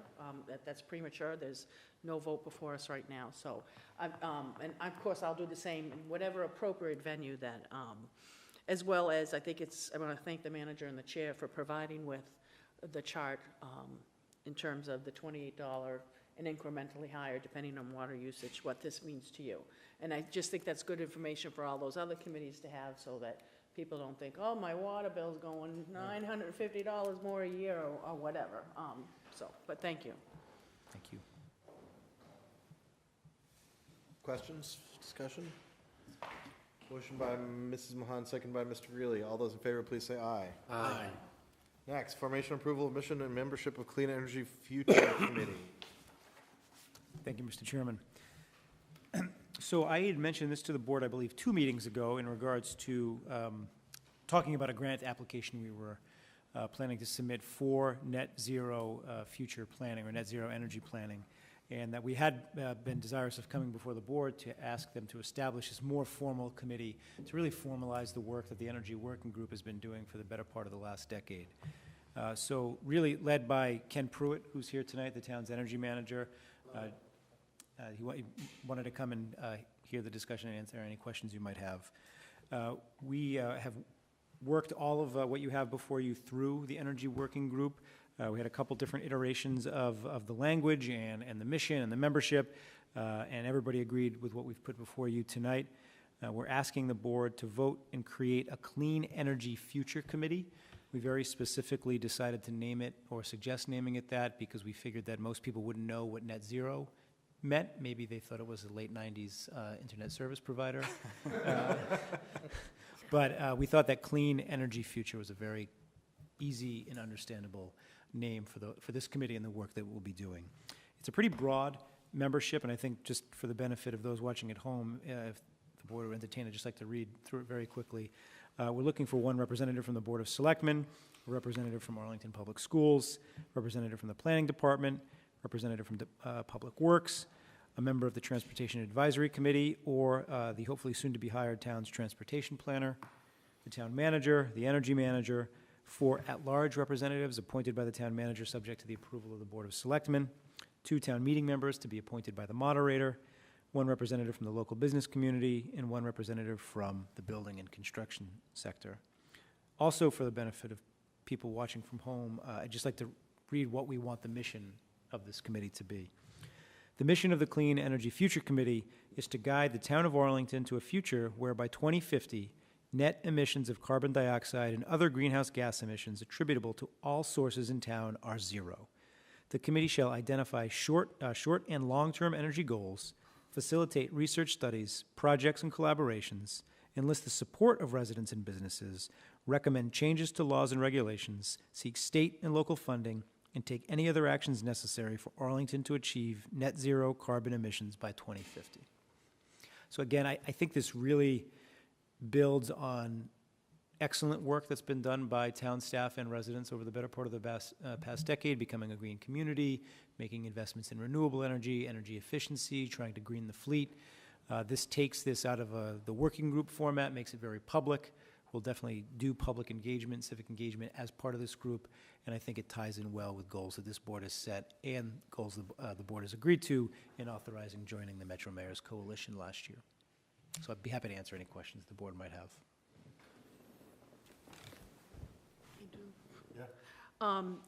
Just a process question. Do you anticipate that, what I'm looking at is the 4 at-large, 2 town meeting members. Thinking of other committees, this is a Board of Selectmen committee, but thinking of other Board of Selectmen committees and/or town meeting committees, that because the town moderator can't get 1 or 2 members, the committee stalls and isn't able to meet. So I'm just wondering if, A, you anticipate the beginning of the formation of this committee out of the special town meeting, anticipated special town meeting in the fall, and B, is there some sort of, and maybe you say it's okay if this committee doesn't meet for 12, 15 months until we get all the members, but I'm just knowing that in the past, I've listened to current moderator and previous that just, because we have 4 at large and then 2 town meeting, that sometimes it's been a stumbling block to get a committee going. So that's a very fair concern, but I would anticipate that given the charge of this commission, we'll be flooded with applicants from both at-large and town meeting members. It's interesting, the Energy Working Group is just an advisory group to the town manager, so the meetings aren't, anybody can attend, but they're not, per se, public meetings. So we regularly, over the past couple of years, have had citizens coming to us saying, what is the town doing about energy efficiency? Is the town doing anything? And so there is, I would say, I think there's a deep pool of residents who are interested in this work and will come out. If we did have that concern, right, if we weren't able to fill the town meeting member seats for some reason, I think the committee would still have a quorum to be able to meet and then fill the seats as people became interested. Okay, and then where it is a selectmen's committee, if there were any recommendations in the future to, it could be add members or it could be reconfigure or anything to the like. I just want to make sure that it sounds like a great committee and you got a lot of town staff as well as community citizen volunteers. And I've just seen a committee this large with that many, I'm counting 6 seats. Sometimes, we keep saying, where's the report? Oh, we couldn't meet again this year because we couldn't fill it. But I'm thinking we're not going to fall into that because it's not a town meeting appointed committee, it's a selectman committee. And I'm hearing my rhetorical question that if we get to that bridge, we can cross it and deal with it appropriately. Okay, that's fair. Thank you. Move approval? Second. Motion second, Mr. Greeley. So how far are we right now from net zero emissions? So to answer that, really the first thing that this group would have to do is do a greenhouse gas inventory to see what our emissions are. That would be step 1. So I can't intelligently answer that other than far. Right, I guess that, right, yeah. But I don't, is it 80% reduction? I don't know what the percentage is. But it would mean by 2050, only electric cars in Arlington, for example. Electric cars, more bikes, some other mode of transportation that we haven't even contemplated yet, but it would probably mean far, far fewer internal combustion engine vehicles.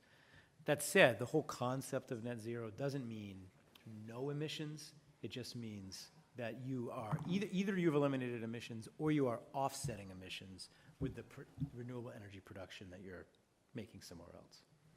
So that's I think that's why it's net zero, not just zero.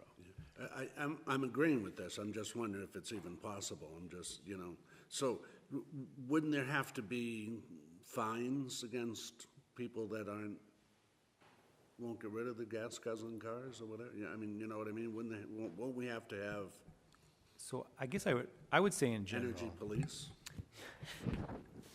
I mean, I'm No, kidding. no, but it's in the a good same question. sense. I think, so there's a lot the town can do in terms of building construction, so home energy use. There's much the town can do for its own buildings in terms of energy use and its own fleet. But in general, I think, and we talked about this with the Energy Working Group, of whether we should even include the transportation sector in this, because there's just much larger factors at play in the transportation sector than Arlington, right? If automakers are producing big gas-using, diesel-using vehicles, it's going to be very hard for Arlington to become net zero, because like you just said, consumers are going to be driving those vehicles. So I think we decided to say we do want to keep the transportation sector included because it's so important, and I think there was a recent study that showed in Boston the transportation sector is, I think, the biggest emitter. Does that sound right, Ken? I think that, so the transportation sector is real and has to be addressed. That said, I think we're also not naively, reasonably hopeful that for economic reasons and reasons of innovation and technological innovation, that industry will move in that direction anyways. The electric vehicles are real. Buses are becoming electrified. I think we are being successful in moving people out of cars into alternative modes of transportation. So I think we have well-grounded expectations that industry will do a lot to help us get there by 2050. I think it's a great initiative. Thank you. Any further discussion? We got a motion by Mrs. Mahan, second by Mr. Curo. All those in favor, please say aye. Aye. Aye. Thank you.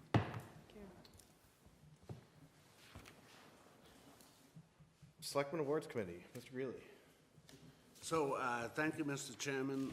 First thing I'd like to do is ask each if they would tell us who their appointment is to the committee. To you? Yeah. Mr. Hurd? You wanna- So I've appointed Jeff Russell. He is a coach for a lot of local Arlington teams. He grew up in Arlington, went to Arlington High School, went on to Williams, then came back, and he's a local financial advisor. So he has a good pulse on a lot of the younger Arlington parents who are involved in sports, and I think he'd be a great candidate for that. Great.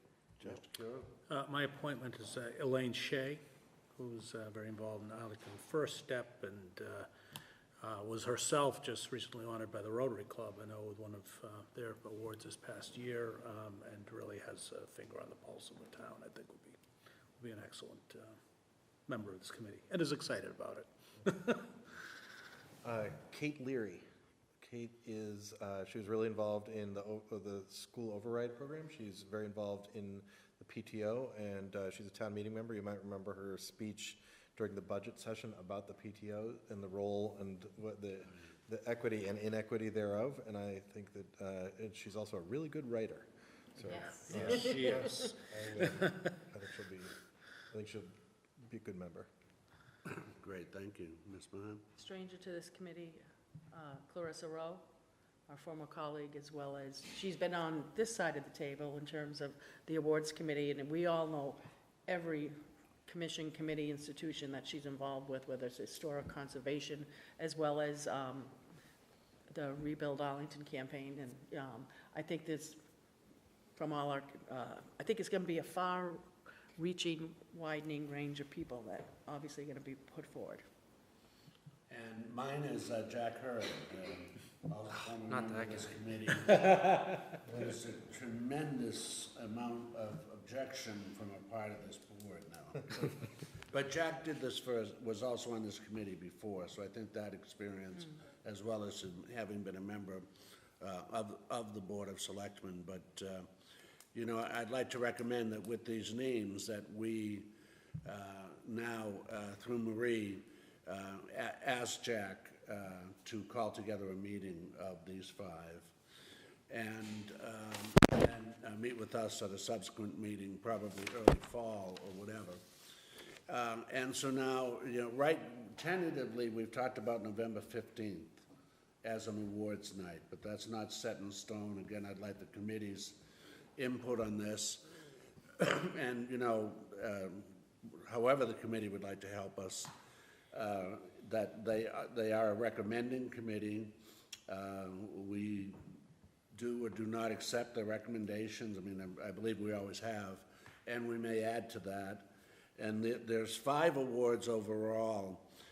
They do overlap to a degree, but basically the Cyrus Dallin is kind of for civic and cultural.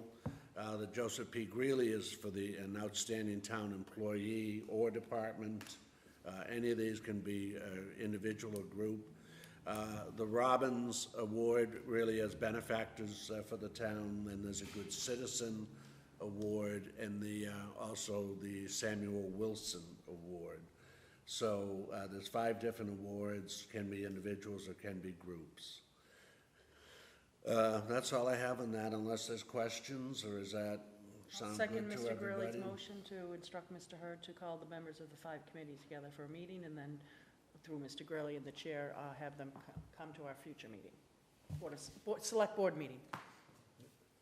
Thank you. Great. Yep.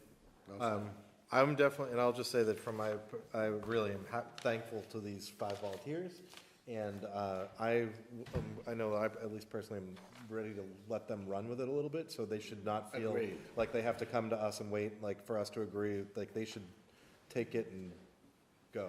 Yeah, I mean, I almost would like them to discuss, should we combine a couple of these awards? Do you know what I mean? Because I think they are so close, you know, a Dallin Award and a Robbins Award, but whatever, you know. But one way of saying it is I want to get out of their way and let them do good work. I'm with you.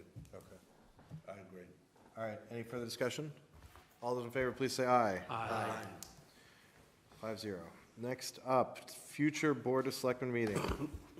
So we have August 13th on the calendar. Oh, actually, and we also have July 26th on the calendar. We have August 13 on the calendar. Is that it, Marie? All right. September 3rd is out. September 11th is Election Day. What's No. Election Day? The 4th, Tuesday? That's right. What? I cannot believe they chose So- that day. So September 10th, Yeah. and Rosh Hashanah is not until October, is that right? Yom Kippur is on the 19th, but then But Rosh Hashanah is usually, what, 10 days after, so that's the next month? So you pick the dates. I just want to make sure. Yom Kippur and Yeah, no, Rosh it's Hashanah for the is 10th and August. the 24th then, right? Is that okay? 13th, excuse me, 13th. Yeah, I would, Sorry. my suggestion, because of the election and the whole thing, if you could do it the 10th or the 24th.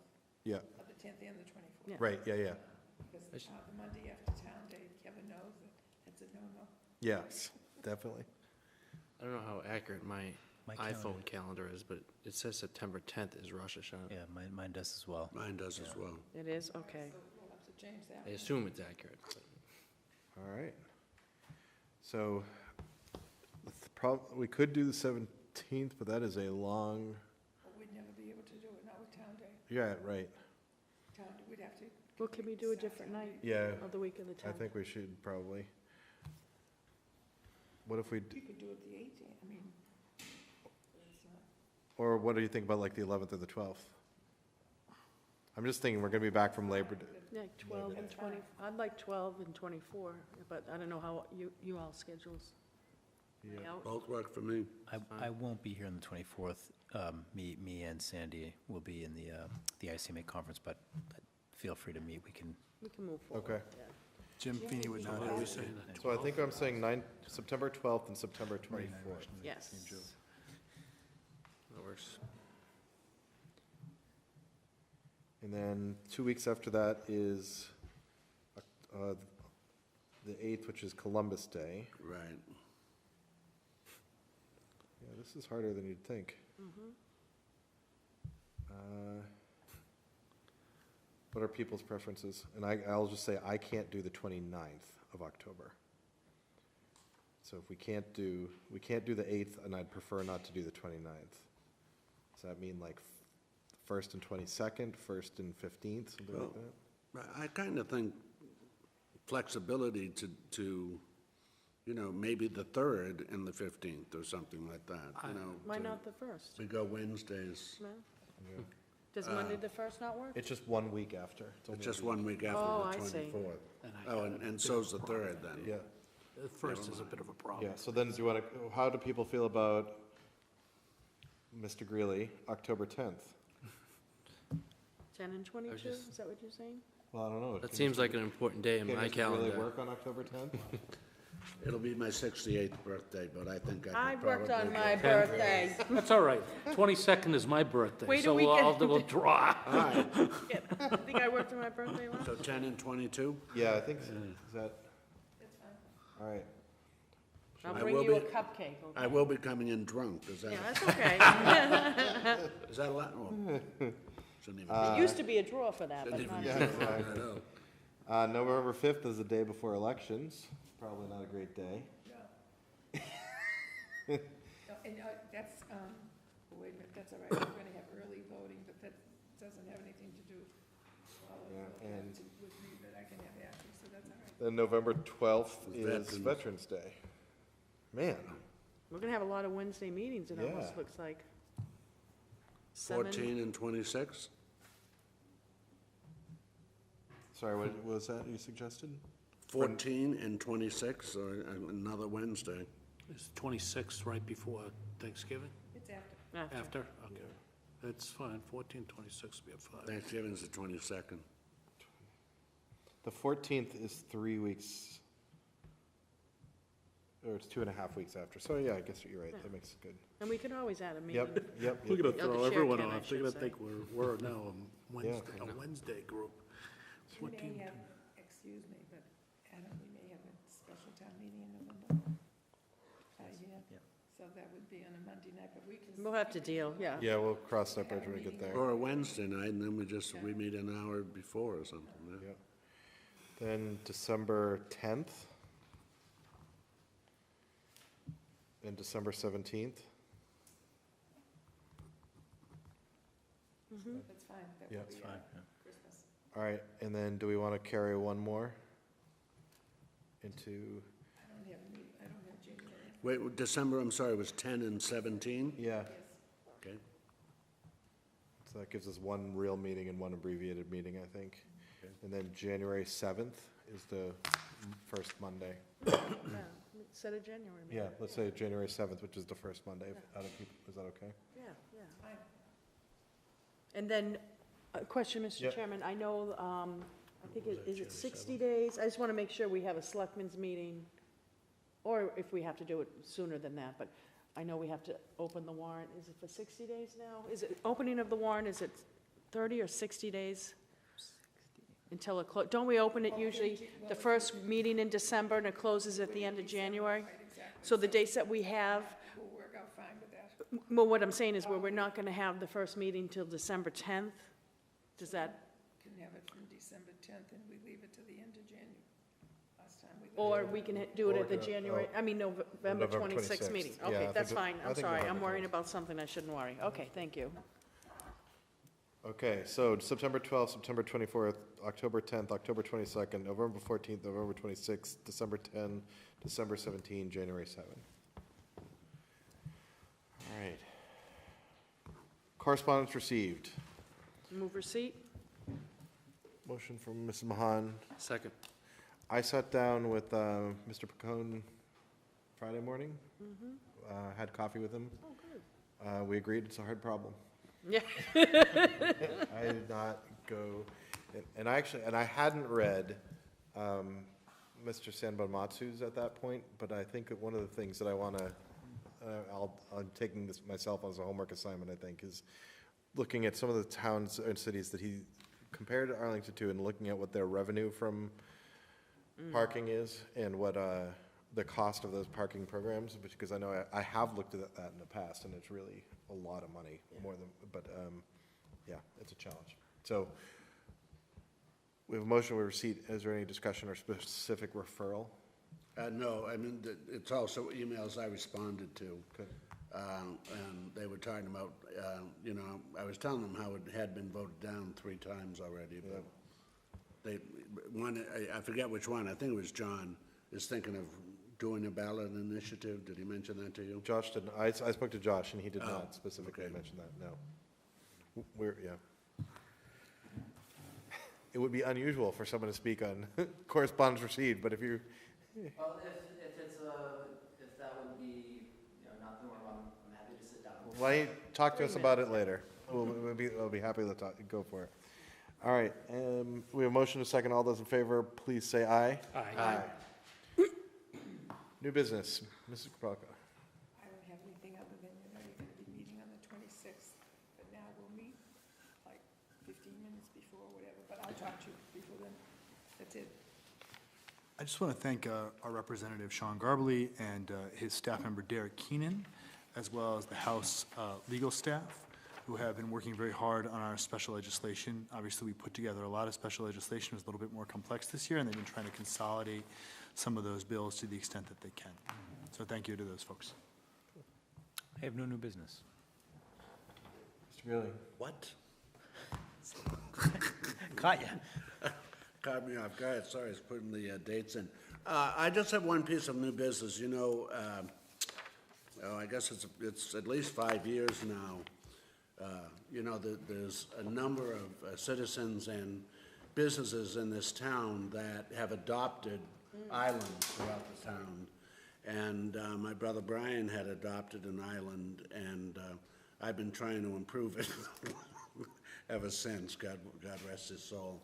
But each year, 3 individuals have been there with me and really worked their heart out. And I want to thank everybody who adopts an island, but especially I want to thank Robert Lalacarter, Jimmy Nicholson, and Jack Lepore, who each year really have helped me take care of the island at Old Mystic Street, and Mystic Street right across from my house. And when I now move to Russell Place on August 1st, it's going to be a lot more difficult to take care of that island, because just walking across the street with a couple of water buckets is a lot easier than I'm not quite sure how I'm going to handle it from Russell Place. But anyhow, I wanted to thank them. They really worked very hard at it. Thank you, sir. Is Jim on your full-time staff now? You keep him busy, don't you? No new business. Sure. No new business. Joe. No new business. I have one. Yay! Which is, so I was out of town 2 weeks ago, but I was in town on Saturday, and I went to the beer garden. And holy cow, I was beside myself. It was so much fun, and it was such an amazing crowd. So I don't know how many of you got to one? So I should say that I went to the first one. Yeah. It was great. It looked like they were still working on a few kinks. I haven't yet tried an aeronaut because I had my boys with me and I couldn't stand in that line. But it was a great atmosphere, and I look forward to more beer gardens. There were people, so there's a few people, there's a town meeting member here, and there's a town employee there. The vast majority of these people are people I've never known, which I love that we're bringing out people that are, a different set. Definitely, I would say on average younger, but at the same time, this huge spread of ages. So there were, in one corner, I counted 32 kids who were playing, just in one corner, who were playing cornhole and throwing things and playing tag and so on and so forth. And then there were but all the way clearly up into grandparents who were there. My neighbor's parents, my neighbor's kid were there, and it was just very relaxed, and the music was good. I was so happy with what had been enabled there. So if they can keep that going for days and days, it's just such a grand slam. And I should add too, I was there with a group of probably 5 to 7 people total, and we all went there, and we went and ate somewhere in the center, which was a desired effect of the beer garden. I went to Astor. So me and my boys patronized the instrument store, which I don't think we're allowed back in there, but there's a lot. Terrorize the instrument store? They terrorize. I patronize to keep them quiet. But of the people that I know that went, everyone went somewhere else to patronize a local business. So I want to congratulate Allie Carter. I want to congratulate town manager. I want to congratulate everyone who helped put that together, because I'm so excited. Yeah, I didn't go. I drove by it frequently just because I was nosy and couldn't get over the size of the crowd. But what also very much impressed me is I rode by both Sunday mornings and could not tell an event had happened in that area of 1,000 people the first week. I don't know what, anybody know what the count was? Someone said the first week they thought it was close to, I think. No, they counted 1,000. Okay, I was going to say 1,000 people. And That I was was, just 1,000 for the beer drinkers, they 500 for the. Kids. 1,500 people came in. So it was 1,500 the first week. so I got there at like 3 o'clock, and I waited in line, I don't know, 5 minutes or something like that. But when I left, they were lined all the way down to the parking lot with people just waiting, because they're at capacity, and they're just waiting, people waiting to come in. That was the first week? Second. Oh, it was the second? Yeah. Oh, I heard the lines were better the second week, but apparently not. Well, I think that the line to get in was probably longer. The line. Right, the beer first line. week, the beer line was long. I think that's what was hanging people up. The line to get in was fine. It moves, but, Can I just, because I want to make sure I've been saying on this particular thing, because some people have said, not here, my colleagues, the beer garden. The event put on by Aeronaut, isn't it called Beer Garten? Isn't it BIERGARTEN? I think they're interchangeable. Okay. One's German, one's in English. Oh, is that what it is? Okay. But what I was saying was, I spoke to a lot of people who went, who said that I didn't buy a beer. I went, with my kids, or I went with a date, sat there and listened to music for like an hour and a half, and similar to Mr. Hurd and others' experience, that they, most of them went somewhere in Arlington, to grab something to eat, or had previous plans somewhere else. But I think one of the things we definitely want to get out, you can come down to in front of the Cyrus Dallin Museum, Jefferson Cutter, and just sit there and listen to music. You don't have to buy anything. We hope you go and shop around Arlington stores, and if having a beer is your thing, but, because people were saying, I can't go down there now because I don't want to drink beer. And I said, well, you don't have to purchase a beer. You don't have to do anything. You can go down there, sit there and listen, and I've been told quite a few people do that. So, okay, I just want to make that point clear that, the beer garden or the beer garten is just a feature of it. Thank you. That was my only item. Move to adjourn? Second. All those in favor, please say aye. Aye. We are adjourned.